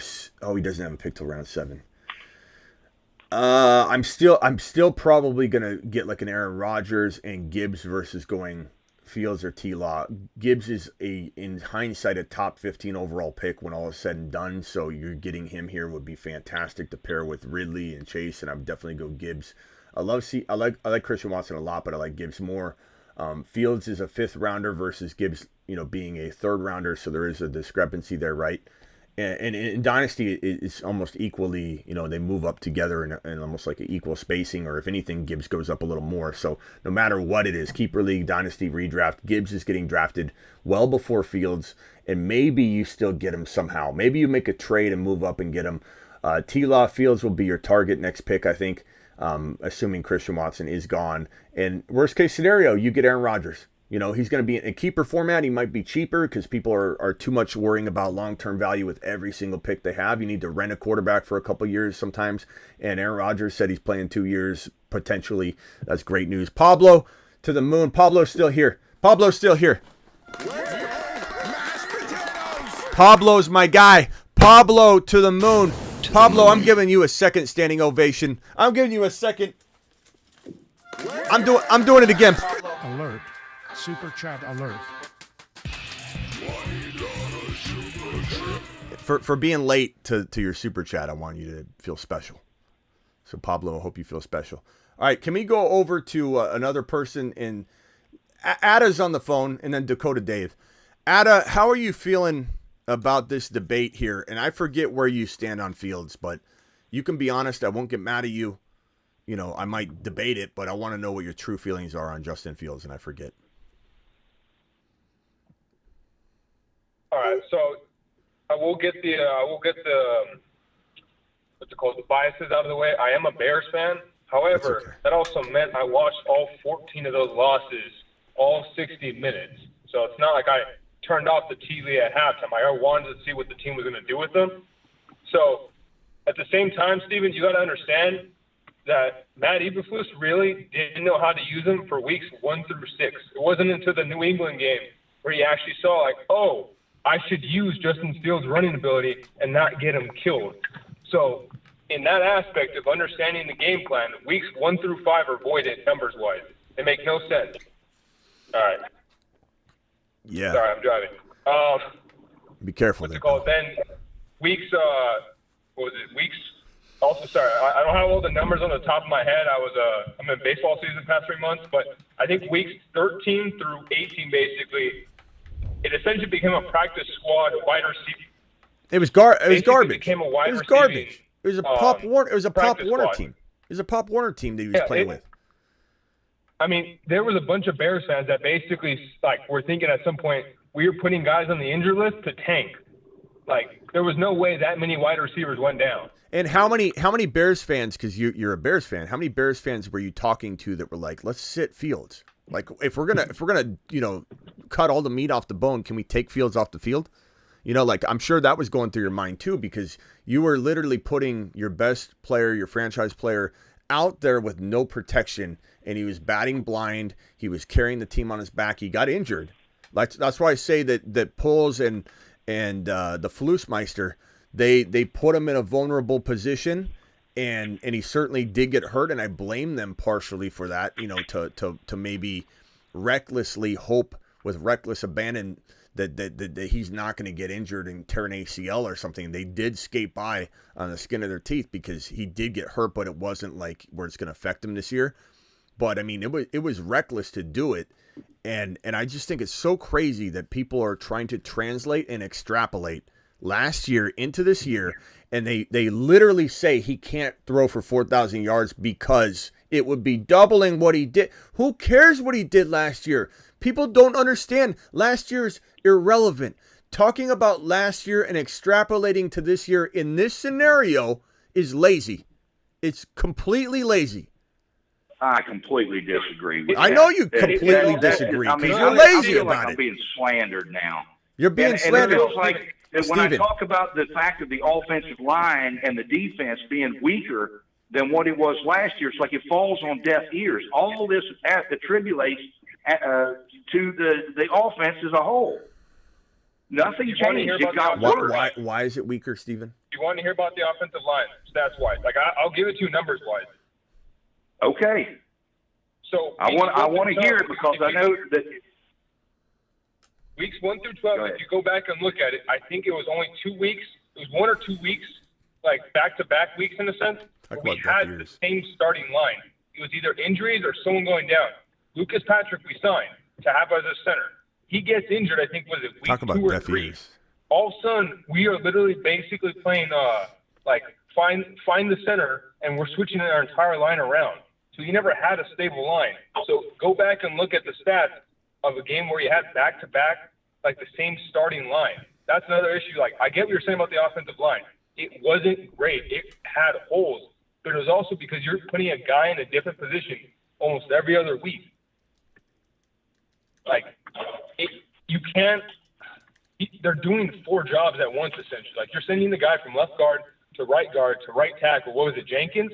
He ended up playing, I think, like 3 positions in the span of 4 weeks. I mean, you go to your work and learn the job of 4 different people at your work within a month, and do all of them 100% perfect. There were holes, I will admit that, but there's also reasons for that. And that's what I'm saying. Like, the realistically, the numbers you can look at, there's only like 4 weeks where you can realistically evaluate Justin Fields. Like, there's so many unknown factors now translating of how much has changed that you realistically go back into the middle of the season.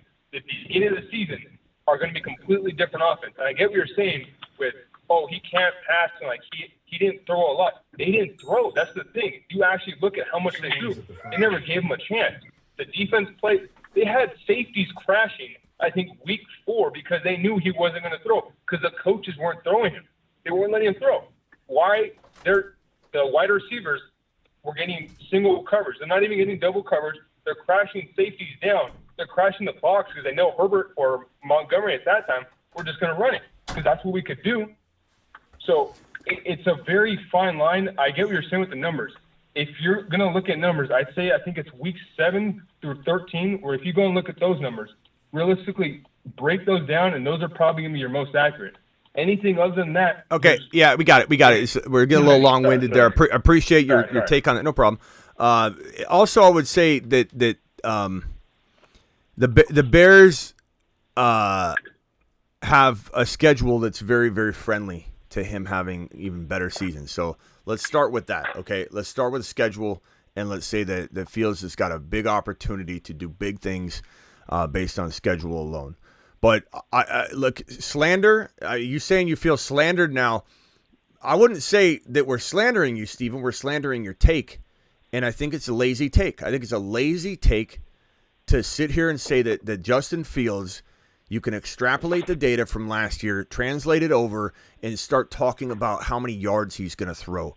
Steven, he had no wide receivers. I don't know how many times I can explain that to you. Number one, that impacts the offensive line as well, because the offensive line is constantly trying to extend the play and help Fields get out of the pocket and break off a run that he's going to have to put everybody on his shoulders and carry the team 15, 20 yards down the field. I don't think you realize how hard it is to put a team on your back and run for 1,100 yards and only have 11 INTs when you're in the most vulnerable positions you could be in, scrambling around, throwing the football, making good plays to throw the football out of bounds, making good throws to throw an incomplete pass instead of tossing a play up and hoping the receiver that's a garbage wide receiver, practice squad type wide receiver comes down with it against an elite defensive back. And so he puts the ball where it can't be caught, or it gets caught only by the wide receiver, and his accuracy is called into question.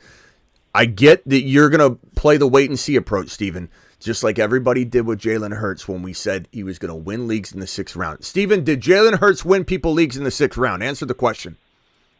Absolutely. Okay, and if I tell you that Fields is every bit the breakout that Fields is, or that Hurts was last year, Fields is that valuable, does part of you feel like I have a little bit of leeway there?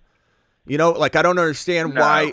Okay, no, all right, enjoy the show. No, I'm just telling you how I see it. I know, but I'm telling you that you're going to wish you had some shares. I was one that was totally against Hurts last year, and Smitty kept pushing him and talking about him, and then I was like, okay, well, let me get Hurts. And thank God I listened to Smitty, because Hurts went off like crazy. So you don't have to. I wasn't here last year, and I wanted Hurts bad, but I couldn't get him, and I got sniped. But you don't have to listen to Smitty. You can lose your football leagues all you want, but if you listen to him, you increase your chances of winning. I'm not going to hit everything, Steven, that's for sure. So I appreciate that, Ron. But I'm telling you, there are when I tell you the 4 best picks in fantasy football are Joe Burrow in round 4, Jahmyr Gibbs in round 4 or round 3, Justin Fields in round 5 or round 6, and Kenneth Walker in round 4 or round 5. I don't take this lightly. I don't make 4 videos like this. This is going to be, I think, one of the most sought after series walking into 2024, 2025 is who are the 4 guys you're choosing. I didn't handpick 2 quarterbacks right here for the fun of it. These are your Joe Burrow and Hurts from last year, round 6 and round 7. Just so happens that Joe Burrow once again is getting taken in steel territory. He was a second round player immediately coming off of like January, February, and then all of a sudden he started slipping. Justin Fields going to throw for 4,000 yards this year? Steven, I already told you that he very well could. Could he throw for 3,800? Could there still be some improvements? Could he throw for 4,000 yards? Absolutely. And everybody that says he can't, that it's laughable. There's a few comments in here. Fields ain't throwing for 4,000 yards. Lazy take. Okay. Lazy. I'll owe you a $10 super chat if he throws for 4,000. I'll remember it. Okay. And I'll call in and I'll own up to it. All right. Ron's going to remember. Ron's going to remember. So Ron's going to be calling for that $10 the entire season. Yeah, I got Ron. We've got a bet between who is it? He knows. Anthony Richardson and he knows. And C.J.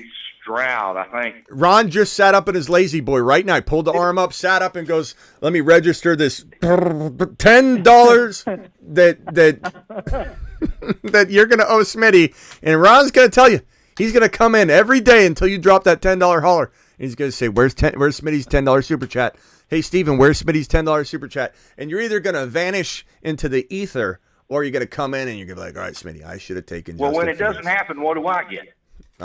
You get a pat on the back. I'm putting down $10. I don't want money. What are you gonna do? So what? I'm not necessarily saying he's going to 100% throw for 4,000, but what do you want to say? Like he's not an elite quarterback? What do you want to say? He may not. No. Steven, that's not the hardcore stance here. The hardcore stance is that he's going to win leagues. He's going to be an absolute monster. I said he could very well throw for 4,000 yards. Maybe it's 3,800 yards, and it's so many more touchdown passes than anybody could ever wrap their head around right now. So let's not tie it to 4,000 yards being the exact prediction. We're talking about Fields being a monster. So you define it for me, and then I'll give you. If I'll you give you a. This all goes back to say, Smitty. You said that his actual ADP should be 3rd round. Absolutely. You said that. Absolutely. I'm not backing down from that. Okay. All right. That's going to take a lot of work to get there. Let's let the chat decide. We'll let Ron Navy retain this in his memory bank. Okay, that by the end of the 2023 season, the entire chat's going to say he absolutely is worth a 3rd round pick, and it's not even close. Not barely. He would have to be, look, this was a steal in the 3rd round. If he was taken in the 3rd round, that was a steal. Okay, we'll let the chat decide. We'll let the chat vote if I won that or you won that. And if you're going to do a $10 hauler, I'll throw in a free membership for the 2024 season for you, if you even want it. I don't know if you'll listen or read any of it, but I'll give it to you for free. No, I like to pay my way. I don't, if I'm going to give everybody crap, I feel like I need to pay for it. Okay. I appreciate you, Steven. Fields running for 4K yards, says Kuba. Let's go over to, okay, we had Ada talk already. Appreciate you, Ada. Let me go over to Rockout. You wanted me to play this message. Here's Rockout's message. Wilson, it's his birthday. He be ready, score touchdown. He big, mean, green, he fresher off the scene. He ready, big Willie on the scene. Rockout, our Yeah. You what, Ron? You said it's probably about the Jets. You were right. Yeah. By the way, if anybody wants to see what's been going on lately with Aaron Rodgers and Garrett Wilson, we have a little bit of a clip that we got from the training camp footage.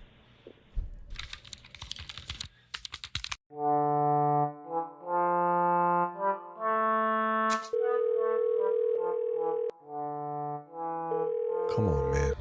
Pick up. Please leave your message after the tone. Hey man, it's Devontae Adams again. Call me back, bro.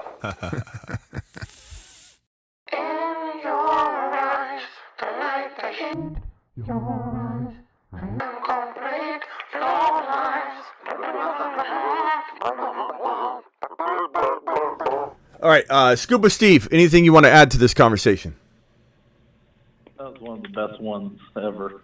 Yeah, I was just gonna say that I just kind of agree with Smitty about the Justin Fields. I think that he's just gonna have a good season, just from the simple fact that last year he didn't really have anyone to throw the ball to, and like Darnell Mooney wasn't really doing all that much, and when they did get Claypool, it took him a little bit to get involved with the offense. But I mean, we did see like his upside towards like the end of the year when he was like rushing.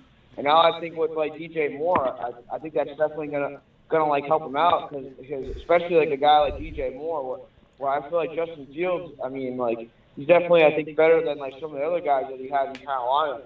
So I think it's gonna be good for him. And plus like with Khalil Herbert, just like going off, which I think that he's a good running back. I think with that definitely with the skill set of him, I think his upside's pretty good, so I'll invest in him. If I have the chance, if I can't get Joe Burrow or something, I'll definitely look at it. And starting a rookie right tackle and a second-year left tackle because the one pro Reeves that they had either retired or something happened to him.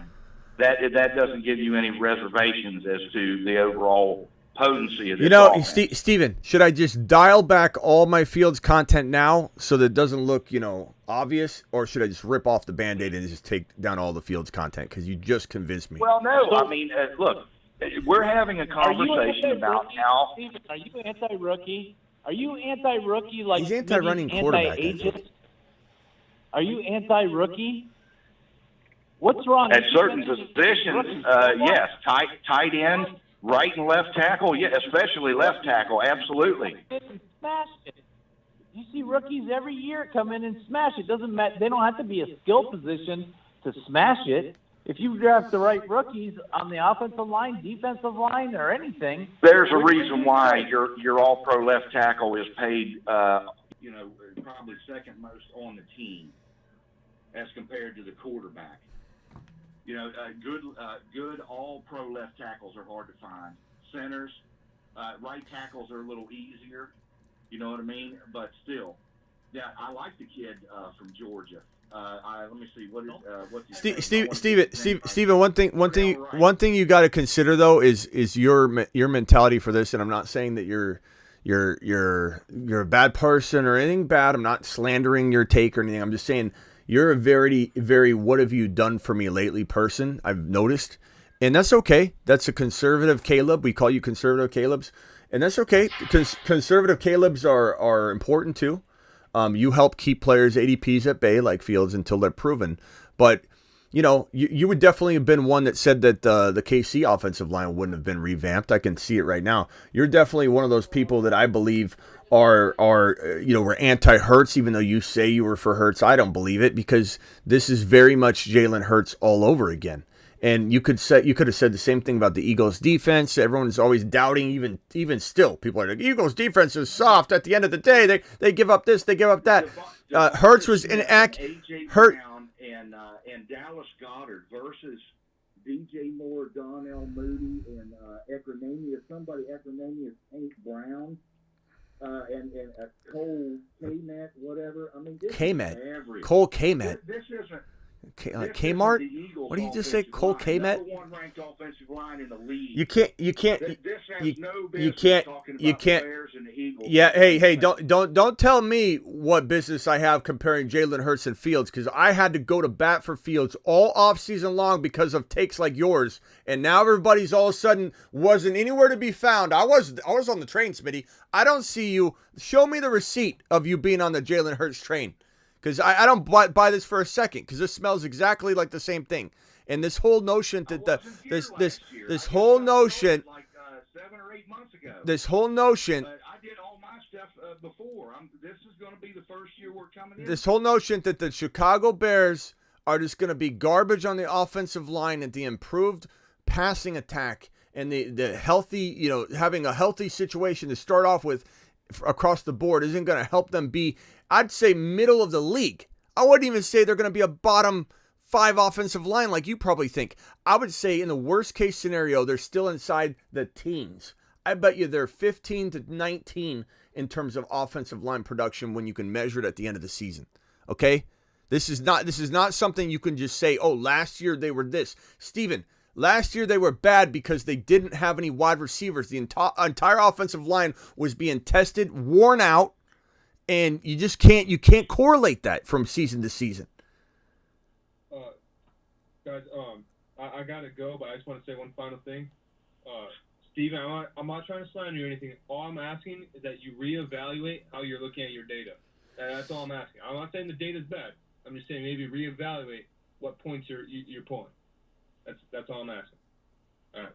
See you guys later. Yeah, I mean, they're going to be. I appreciate it. They're going to be much improved. You're discrediting Jones. You're discrediting a lot of players on that offensive line that can improve. Like you're just acting like it's got to repeat from last year. Like, oh, this is going to be a worse offensive line or the same.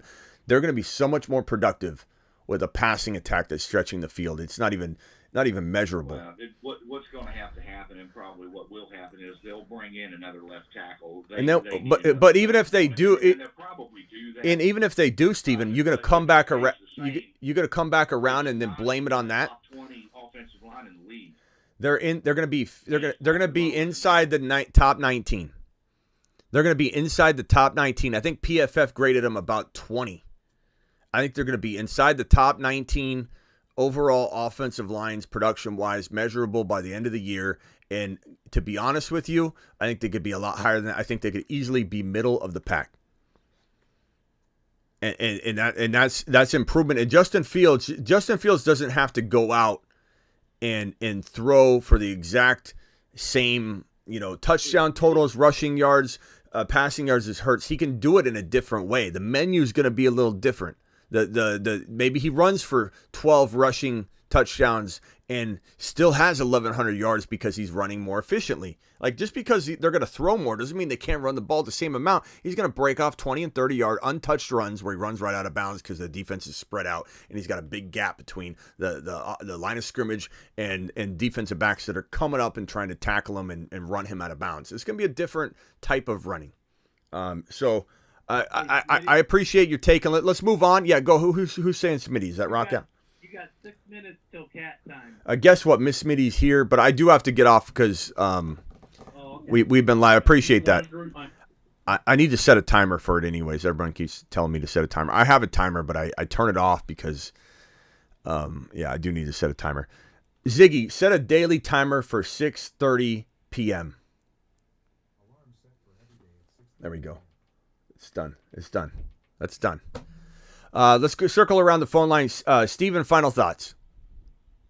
I appreciate everybody's opinions on the whole Fields thing. I would say that I'm kind of warming to your Aaron Rodgers and Garrett Wilson takes.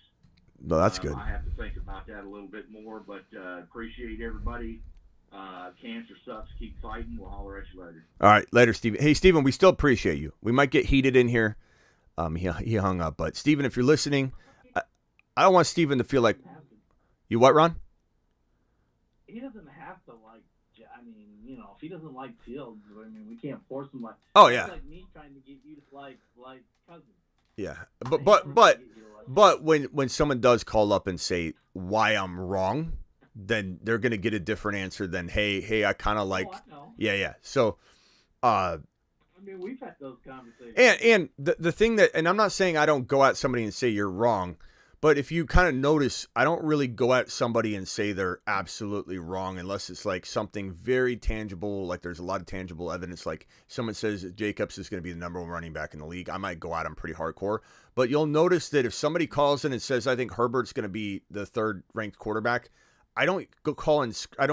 When they call in, I don't scream at them and tell them they're wrong. And how dare you? You'll notice that I'm pretty open-minded to other people liking somebody really high because I know what it's like. And I got thick skin. It doesn't bother me, but I know what it's like to say, hey, this is going to happen, and have people just in lazy fashion go, that can't happen. What are you talking about? How in the heck could Garrett Wilson be the number 3 wide receiver?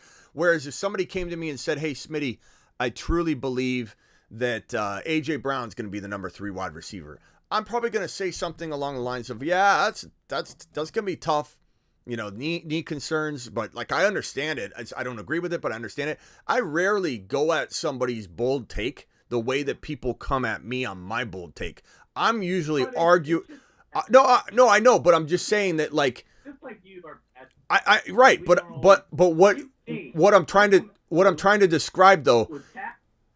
Right, but what I'm trying to describe though is that when I get very animated about what I'm hardcore arguing against is when somebody comes in and tells me that my prediction can't happen because of this, and this. But typically, if you walk into my house and say, I think Cousins is going to be a top 5 quarterback, I'm not going to sit here and go, you're crazy. How could you have that? How could you have? I will say, bro, that like I don't agree, but that's pretty awesome, bro fist on that. It's when Steven calls up and says, Smitty, that just got to tell you that's not going to happen. I'm going to get a little riled up in a very good way. I know you guys enjoy it, and I enjoy delivering the content that way. It's not like I'm even faking it at all. But, I want people to know I'm going to come passionately and hard after somebody if they walk in and try and say that it can't happen. It can't happen. Fields can't happen. He can't be a top 5 quarterback. He can't be a 2nd round or 3rd round type value in hindsight. Not going to happen, Smitty. Not going to happen. Watch. Just like all the the Jalen Hurts haters from last year and anybody that watched my content last year. Ron, you were here. You're here for 13 months, so you did see us 1 year ago from today and even a month prior that there were people in droves that said Hurts is going to be garbage. You're absolutely wrong on that. It's not going to happen. And where are those people now? Right. And you're the only one. You're the only one I've ever had call in and say you're right about Hurts. I'm sorry I didn't trust you on that. Nobody, not one person other than Ron Navy. I ended up drafting him. I did draft him because of how you talked about him, so I did listen. But I was bitching about him early on about how he was going to be garbage. That was me all day long. Not one person has called in other than Ron Navy. Did the phone line just cut out? I think I fixed it. Ron's back. Did it just do that? I hope the whole show, the volume wasn't down on all the callers. I think it just happened randomly. But if everybody could let me know. I think Let me know, guys, in the chat if you could hear the callers all the way up until this moment. Let me real quick go over to Alan. Alan, you're live on the Fantasy Football Show, buddy. Hey, Smitty, how you doing, man? I'm good, bro. I wanted to call just to let you know, last year I got Hurts on your recommendation. I was not a Hurts believer. I went with it in the league, and I won my league, so that was 100% you. And I'm really feeling Fields this year a lot, actually. I have a bet on I have a season-long bet that the Bears will win the division. So I really think they have a really good chance this year, actually. Can you say that one more time? You won your league? You won your league because of what? Because you drafted who? I won my league because I drafted Hurts last year. Unbelievable. That's an unbelievable testimonial right there. I appreciate you, my guy. And I'll tell you this right now. Burrow in round number 4 or 5, because sometimes 3. Like, you got to take him in 3. You got to take him in 3. No one hated Hurts from a fantasy perspective. Give me a break, Ethan. You were one of the biggest, I don't know, lately it seems, and maybe I'm remembering it wrong, but one of the biggest, like, hater commenters that, like, look, I don't want my mods to block him. Please understand, guys, I want him here. We need Ethan's in the chat, as long as he's respectful, which he's respectful here. But don't come into my house, Ethan, and spit out garbage that is inaccurate. Like, no one hated Hurts from a fantasy perspective. Get out of here, bro. His ADP was round 6 and people said he was going to bust. What are you talking about, Ethan? This is garbage right here. This is not accurate. This is Smitty disapproved hogwash.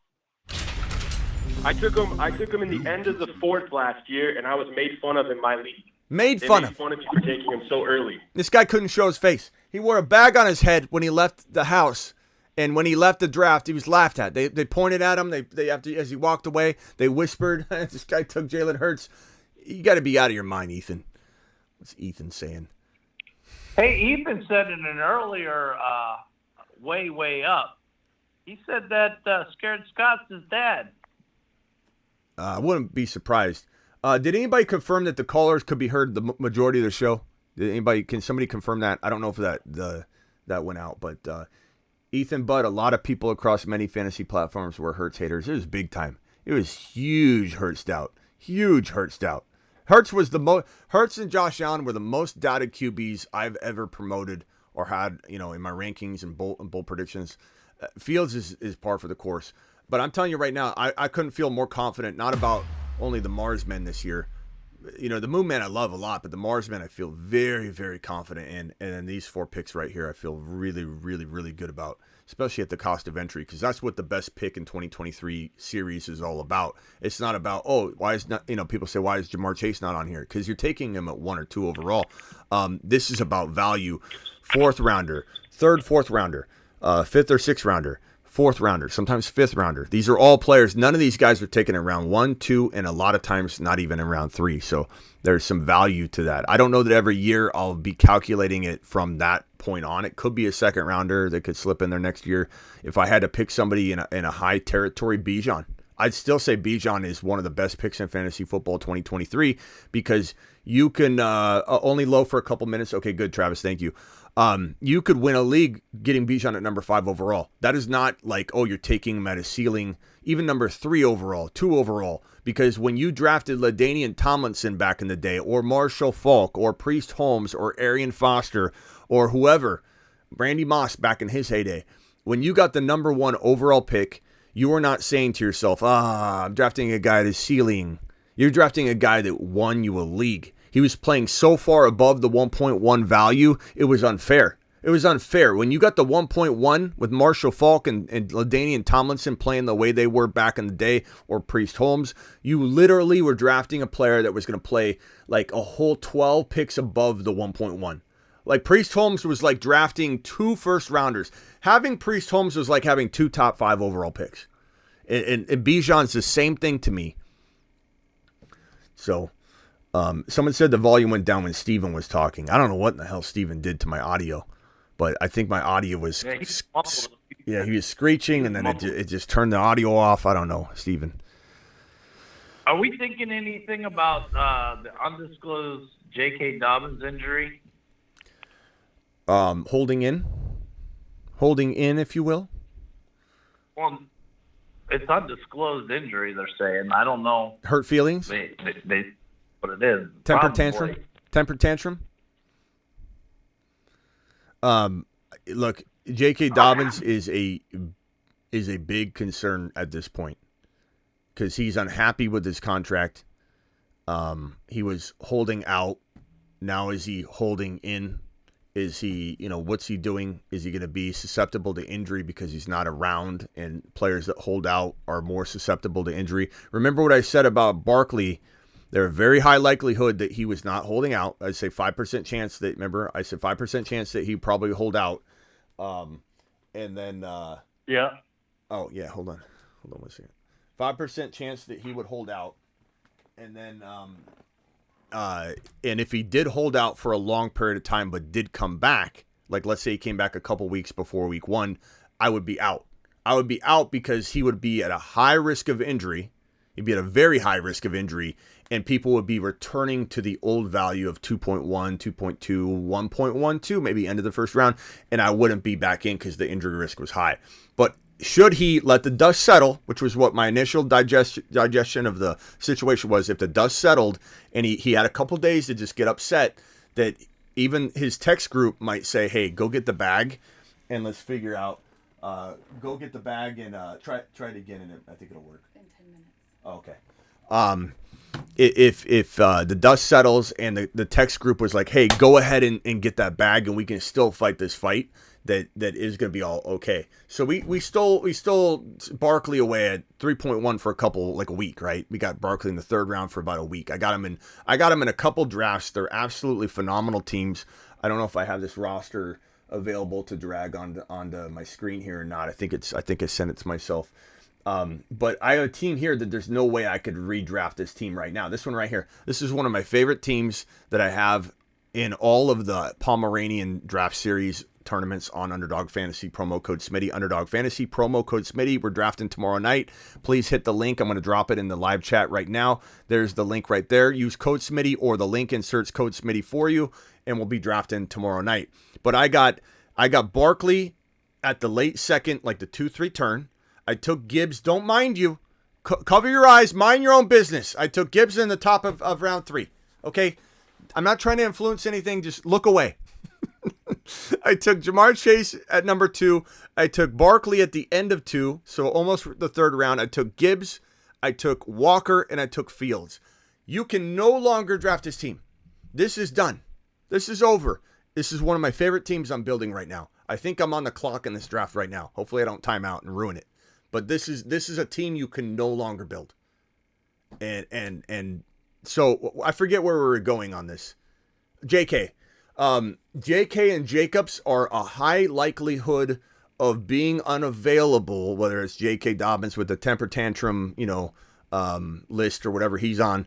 And with Jacobs literally taking a plane out of Las Vegas on a jet plane, headed elsewhere, not coming back anytime soon. That guy's pissed off. And he's not as smart of a businessman as Saquon Barkley, which is why I said Saquon Barkley would be the smarter player. He did fold. Let's admit he did fold, and he took a very low amount of money, but he also knows that he's going to lose a lot more money than $1 or $2 million of finagling if he's not prepared, if he's not in tune with his offense, if he doesn't go out and ball out. Jacobs is going to show up later. He's going to have a higher likelihood of injury. He's going to hit 8-man front after 8-man front. He had over close to 400 touches, which alone makes Jacobs one of the biggest avoids in all of 2023 fantasy football, period. Even if Jacobs showed up today, I would say you better run for the hills. He's facing 8-man front after 8-man front, and 400 touches is an injury waiting to happen for this guy. I think J.K. Dobbins and Jacobs are probably the two most biggest avoid running backs at their cost of entry right now. We'll see where J.K. falls to. Maybe I get back in the game, but J.K.'s injury prone and not available right now.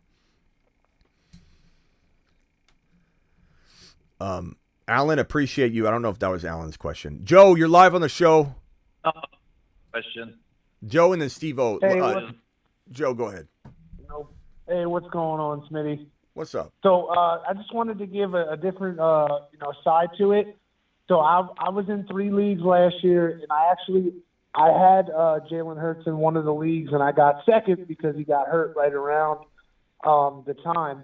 But I also won a league, and I drafted Javonte in that league because Smitty always preaches, you got to adapt and stuff like that. And I ended up picking Kenneth Walker up off the wire, and he took Javonte's place, and I won that league. So for Scared Scott, yesterday I called in just to tell Ron to take a lap. So Scared Scott, take a lap.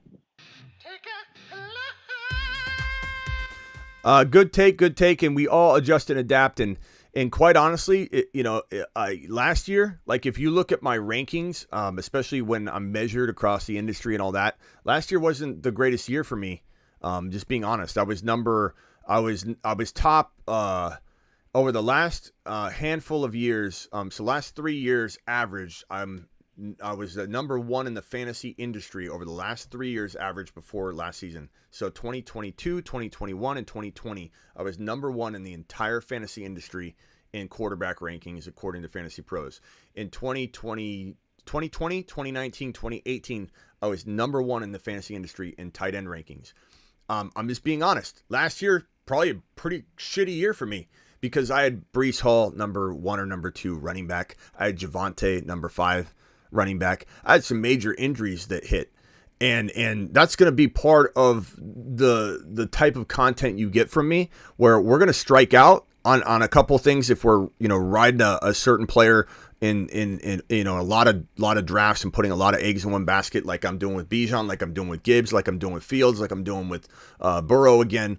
And the thing is, the adjusting and adapting that you can do to try and accommodate a big loss like that. I venture to say that, any league you won with the Walker and Pierce advice and the St. Brown advice that you got and the Jalen Hurts advice, you crawled to first place versus smashing your league to pieces because of Breece Hall and Javonte Williams. So I'm not scared to say that last year I got hit hard. But my people know that we at least did a severe comeback. A lot of damage was done in some of the late calls that we had. And overall, it was an amazing season considering we lost 2 of our top 5 bull predictions on the channel to ACL tears. The 2 biggest ACL, really the only 2 big ACL injuries were to 2 of my top 5 bull predictions. It's hard to recover from that. I make no excuses about it. Those are freak injuries, but they were on my docket. And it is what it is. But I'll tell you right now, every single one of my followers that we compiled all these players together on the same team, and you had Breece Hall and Javonte. If Breece Hall alone didn't get hurt, let's say Javonte still got hurt, you would have smashed so many of your leagues, and people wouldn't have even had a fighting chance if Breece Hall continued to do what he was doing. So adjusting, adapting is very important, and that's why we can't just say, oh, we're going to win off Breece Hall. We're going to win off Jahmyr Gibbs. We're going to win off of Bijan, because an injury could happen at any moment. We got to hit on the Pacheco-McKinnon combination. We got to hit on the Tank Dells very late. Ron's Tyler Scott, the Fields in round 5, the Trevor Lawrence, all these situations, the Swifts, the Camaras, in Ron's case, Addison. Like, there's so many players that you've got to have lined up in case disaster strikes. And disaster is going to strike at some point somewhere in our bold predictions and our moon men and our Mars men. It's an unfortunate nature of fantasy football. And some years you're going to get kicked right in the nuts. And you know what? I'll be honest with you too. After weeks 1, 2, 3, 4, when Hall was kind of slow moving, Walker wasn't really on his horse yet. Pierce started out very slow. Joe Burrow started out the season with the first 2 or 3 games just completely, almost dead. And Jamar Chase obviously was affected by that. We had, I was hit hard. St. Brown got hurt early. He had an amazing week 1 and 2. Like, it was a rough first 5-6 weeks of the season for me. And that's going to happen. But boy, did we bounce back. We're always going to, do our best, and hopefully we accumulate enough to weather through any sort of injury. But man, what a crazy year last year was. It was a good and a bad year. It was a mixed bag for me. I was very, very, very helpless feeling, when when Breece Hall and Javonte went down. I felt so pissed off. Like, there was a live stream I came on and I was just like, I was mad. You guys saw it on my face. I was like, just frustrated because you can't do anything about that. It's not like you're picking a guy like Jacobs as an example that had 400 plus touches. There's very, very, very feasible reasons why he could fall off the face of the earth. We had 2 ACL tears on random hits that had nothing to do with the players, injury risk, or anything like that. It was shitty. Can I go to Steve O real quick? Steve O, Niner fan, admittedly. What can I help you with? Hey, what's going on, Smitty? What's up, bro? My question is, 12-team PPR, Jamar Chase, Jefferson, Terry. Bijan go top 3. Jamar- You're picking number 4. Who you looking at? That's my question. I mean, we talked about this the other night. Kelsey's a very interesting player to go after if you don't want to go Christian McCaffrey. I know people think I'm anti-McCaffrey, and it's not that I'm anti-McCaffrey just because I'm fearful of injury. That is my argument to why I'm drafting Bijan over Christian McCaffrey. It's not my rationale as to why I'm fading or calling McCaffrey a total bust. I'm not. I'm just saying when we're talking about is CMC worth the number 1 overall pick, the number 2, or the number 3? He's not to me, but he's still in the top 5 conversation. Not in every league because I don't want to tie myself to Shanahan's decision making. I'm sorry, I know you're a Niner fan, but I just feel like there's this injury risk everywhere on that roster. So I like him. I'm drafting McCaffrey probably in 1 out of every 15 or maybe 12. One out of 15 underdog drafts. That's a pretty good rate. That's not like I'm avoiding. That's not a bust. I'm drafting McCaffrey in enough leagues that when I get the 4 or 5 pick, I might not even take Bijan in every single one of the number 4 or 5 overall drafts. Just being honest, I'll take McCaffrey or Kelsey once in a while, but I'll draft, and that's after I draft like 8 straight Bijan teams. You know what I mean? I got Bijan at 4, I got him at 5, I got him at 9, I got him at 8, I got him at 7, I got him at 5. Like literally 8, 9, 10 straight Bijan drafts, and then I get another draft, and I'm like, I'm just going to take Kelsey here at the 4 pick, and I take Kelsey. Or I'll take CMC at the 6 pick here, or maybe I'm at the 9 pick, and maybe Bijan falls to the 2nd round. I'm just going to take CMC or Kelsey. They fell. So just in all honesty and full disclosure, I'll do that to mix up enough teams, but I am a very much I'll put all eggs in one basket guy with players I truly believe in, like Breece Hall last year. Evidence that it can burn you, and that, I just want people to know it can burn you. But I'd rather go away swinging like Babe Ruth when I know I'm going to hit a lot of home runs, and it's not just throwing mud at the wall. So if a season gets tanked because Bijan goes down or Gibbs goes down, and I got a lot of investment in these players, I'm still going to try and crawl to first place. Certainly doable. It's not like you can't. Like, look what we did with Walker, Pierce, St. Brown, Joe Burrow. So it's definitely doable. You can recover. It's just, it sucked to watch a lot of you crawl to first place instead of run. So that was the part that was so frustrating. And I don't even care about Breece Hall getting hurt or Javonte for me. I was mad because you got to understand from my perspective, a lot of people are drafting around content that I crank out. And if I miss something, fine. But like when you get hit with ACL tears, you just want to punch the wall, and so it was frustrating to me. But we circled around. We had a good year. And let's just tear it up this year. Let's make everybody just get smashed to pieces. I want underdog tournaments to be won by my people. I want one guy to come in, Steve, and say, I won the Puppy 2. I want somebody coming in like Terry Roberts saying, I won the Pomeranian 8. Let's hope underdog keeps cranking them out. Underdog Fantasy, promo code Smitty. Look at the sign, by the way. Look at the sign. They're taking care of your boy. They said, Smitty, we like what you're doing. We're going to send you a sign, young man. And they sent me a sign, this absolute glorious monster right here. Promo code Smitty, Underdog Fantasy. We're drafting tomorrow night, Friday night. Wait, tomorrow's Thursday, right? Yeah, Thursday night, Friday, Saturday. We always draft Thursday, Friday, Saturday. And then we draft Tuesday night as well. Midnight Eastern, Underdog Fantasy, promo code Smitty. Get it done. Let me get everybody off the line here. Maddie, you've got 20 seconds. Maddie. Give me your take, Maddie, real quick. Terry Roberts, appreciate the super chat, reminding everybody that this show, 7 p.m. show, goes to 8 p.m. on August permanently.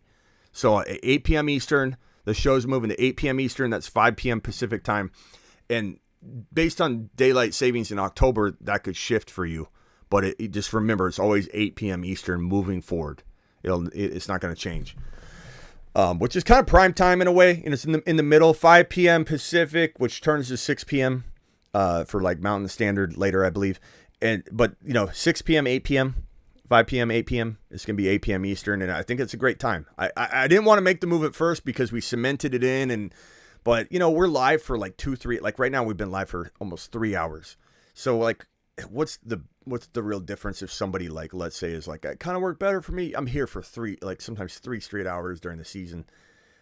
There's one day during the 2022 season last year that we went live for 5 hours on the 7 p.m. show. Like I left and I was like so tired. Space Ricky said Terry sent a $2 hauler. Great show. Thank you, Space Ricky. Terry Roberts, thank you for reminding everybody. Go ahead, Maddie. Oh, for a 2 running back, 2 wide receiver flex, and then 1 QB, would you rather have Amon-Ra or Breece Hall? 2 running back, 2 wide receiver, and a flex? Yeah. I'd rather have Amon-Ra because he's getting drafted higher by far. But and Breece Hall being put on the PUP list has got people panicked. So ultimately, my thinking is you have 0 chance of getting St. Brown and Breece Hall if you go St. Brown or go Breece Hall first. But you could probably get both of them if you go the other way. You know what I'm saying? Well, I'm first drafting. I'll probably draft Garrett Wilson.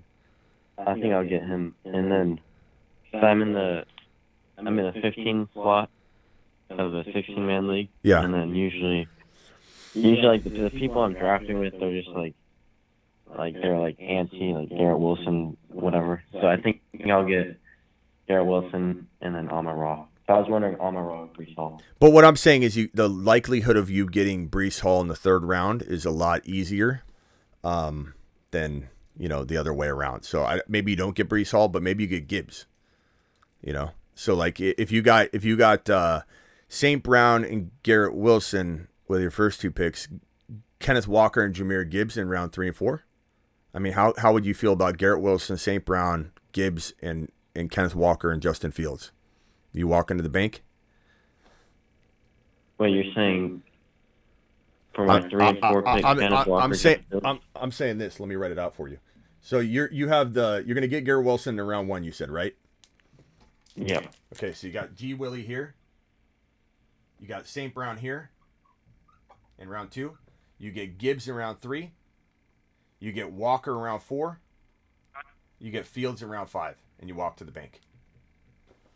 You tell them I want an advance on my entry fee. You slap your roster up against the glass, and you say, "Look at this. Look at this team, Bob." If I don't get Fields, who's a QB you would target? Burrow is the fall to the next pick in your grandma league. If it's not your grandma league and they're experienced, Fields. And if you can't get Fields, I like T-Law, but there's arguments, and there's very good arguments for Lamar, for Herbert, for Aaron Rodgers, and maybe Anthony Richardson combination later, and maybe you're able to still get another player that you really like the next round instead of quarterback. I'm not afraid, especially.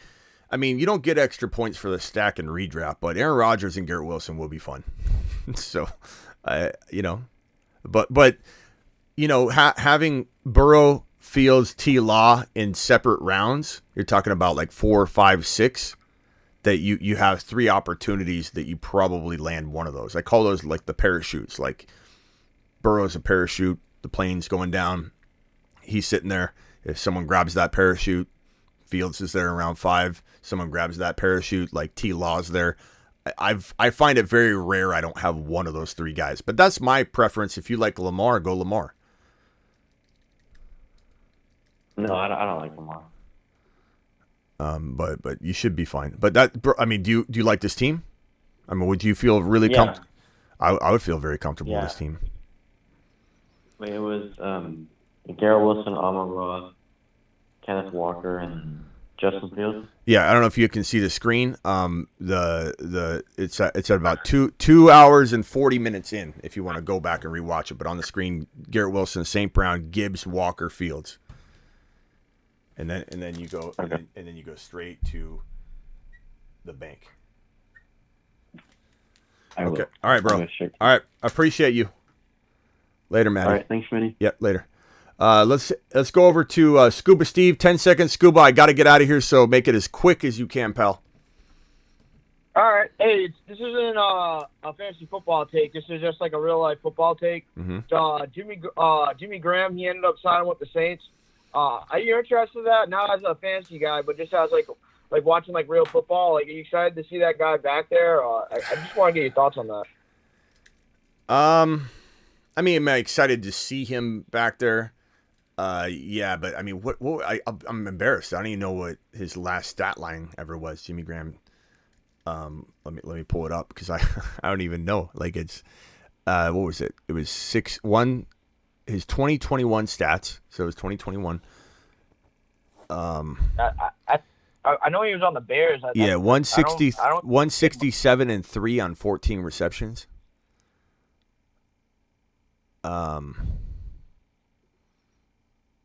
Yeah, I mean, I don't. I mean, it's unfortunate, like when a player falls off, but he's got no chance of being some sort of 1 year wonder or something, bounce back. Like, it's an interesting signing, but I think Taysom Hill is the guy they want to move all around the field, and I think Juwan Johnson's got a lot of upside.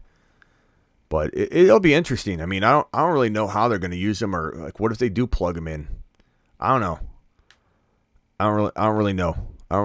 His last season, like I said, was in 2021, and he had 167 yards and 3 TDs. The season before that, he did have 8 TDs though.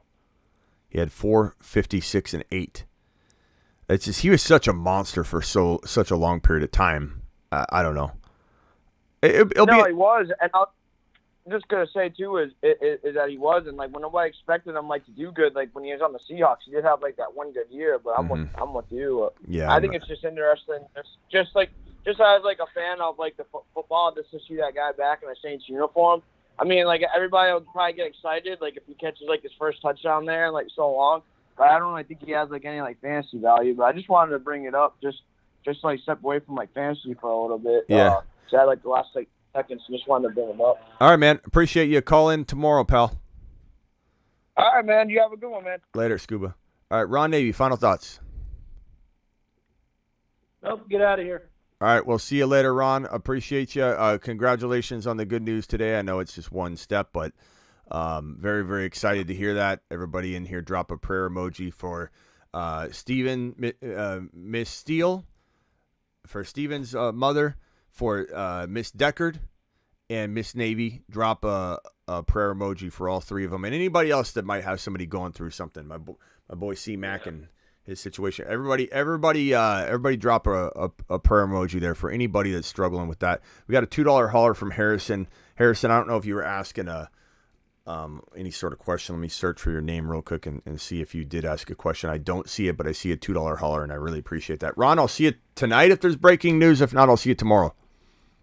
Actually, I got to get in bed earlier. We got to be at the hospital at 7:30 for her biopsy tomorrow morning. So, okay. Well, I probably won't be live anyway. Okay. If you go. All right, Ron. Take care, everybody. Later. Appreciate you. All right, and then I got a voicemail here from the voicemail group. This is Mason. Hey, Smitty, I'm just wondering what you're predicting for Pollard coming up here. Do you think he's gonna sign? Do you think he's gonna play? What do you think's gonna go down here? Something similar to Saquon? Thanks.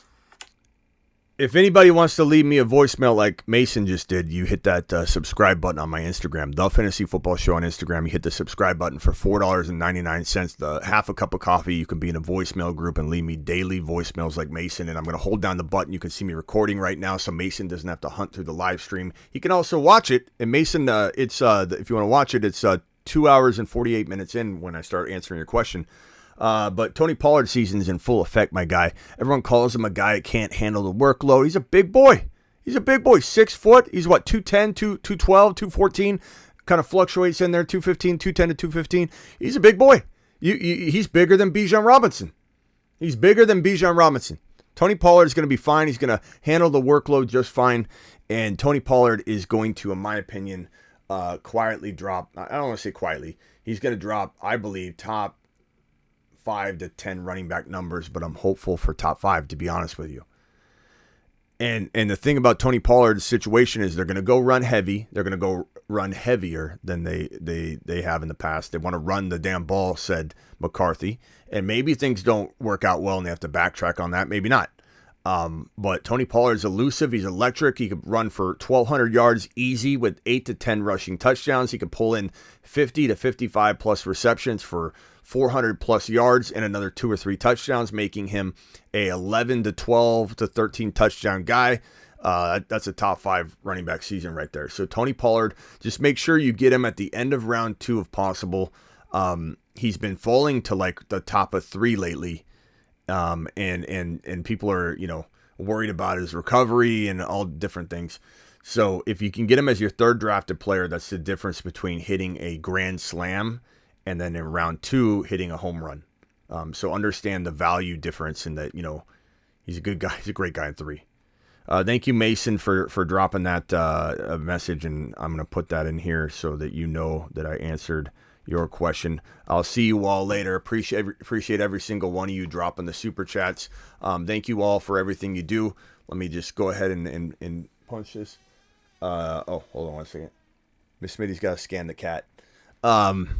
Super chats, I think, are all taken care of. Harrison, appreciate you. Space Ricky, Terry Roberts, Jonathan C., Terry Roberts, Pablo dropping that $20 wad. Vampy, James Young, EECID, dropping the super chat, the $20 super chat. We got EECLD, dropping another 20. We got that boy dropping a 20. We got T Brady and Sick Nasty and Double A. Double A, you're my guy. You know I love you, pal. Double A's the man. Alex, Angus, and then Ryan dropping that first super chat. All first super chats on a show get a standing ovation. So Ryan, thank you for super chatting first on the show tonight. Ryan, to the moon. And don't forget Underdog Fantasy promo code Smitty. We're drafting tomorrow night. Make sure you get on over to Underdog Fantasy promo code Smitty. The link is in the description of this video. It's pinned in the live chat.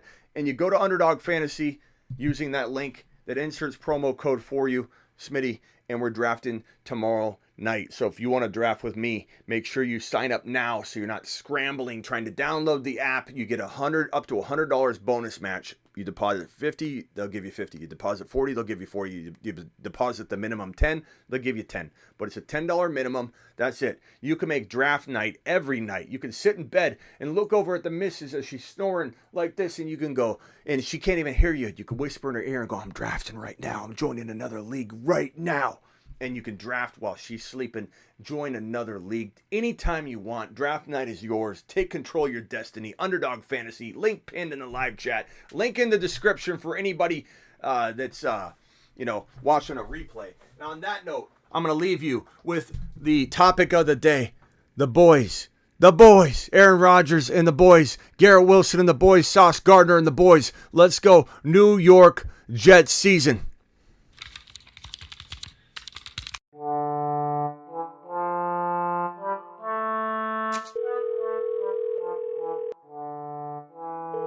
Come on, man.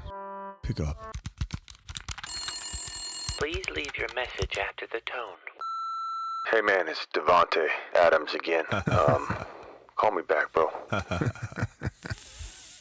In your eyes, the light that hit your eyes, complete your lies.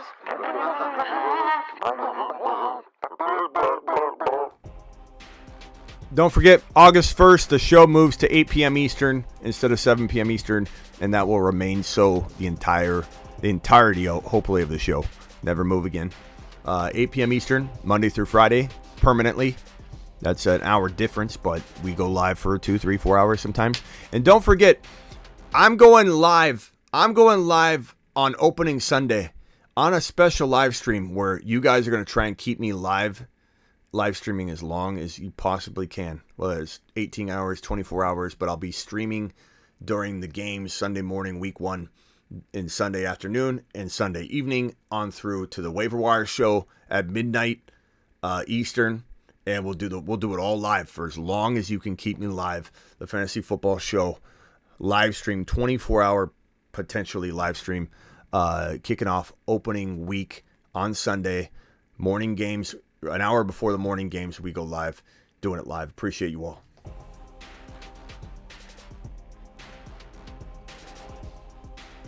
Get burrowed. People are getting burrowed left and right, and people are going to remember it.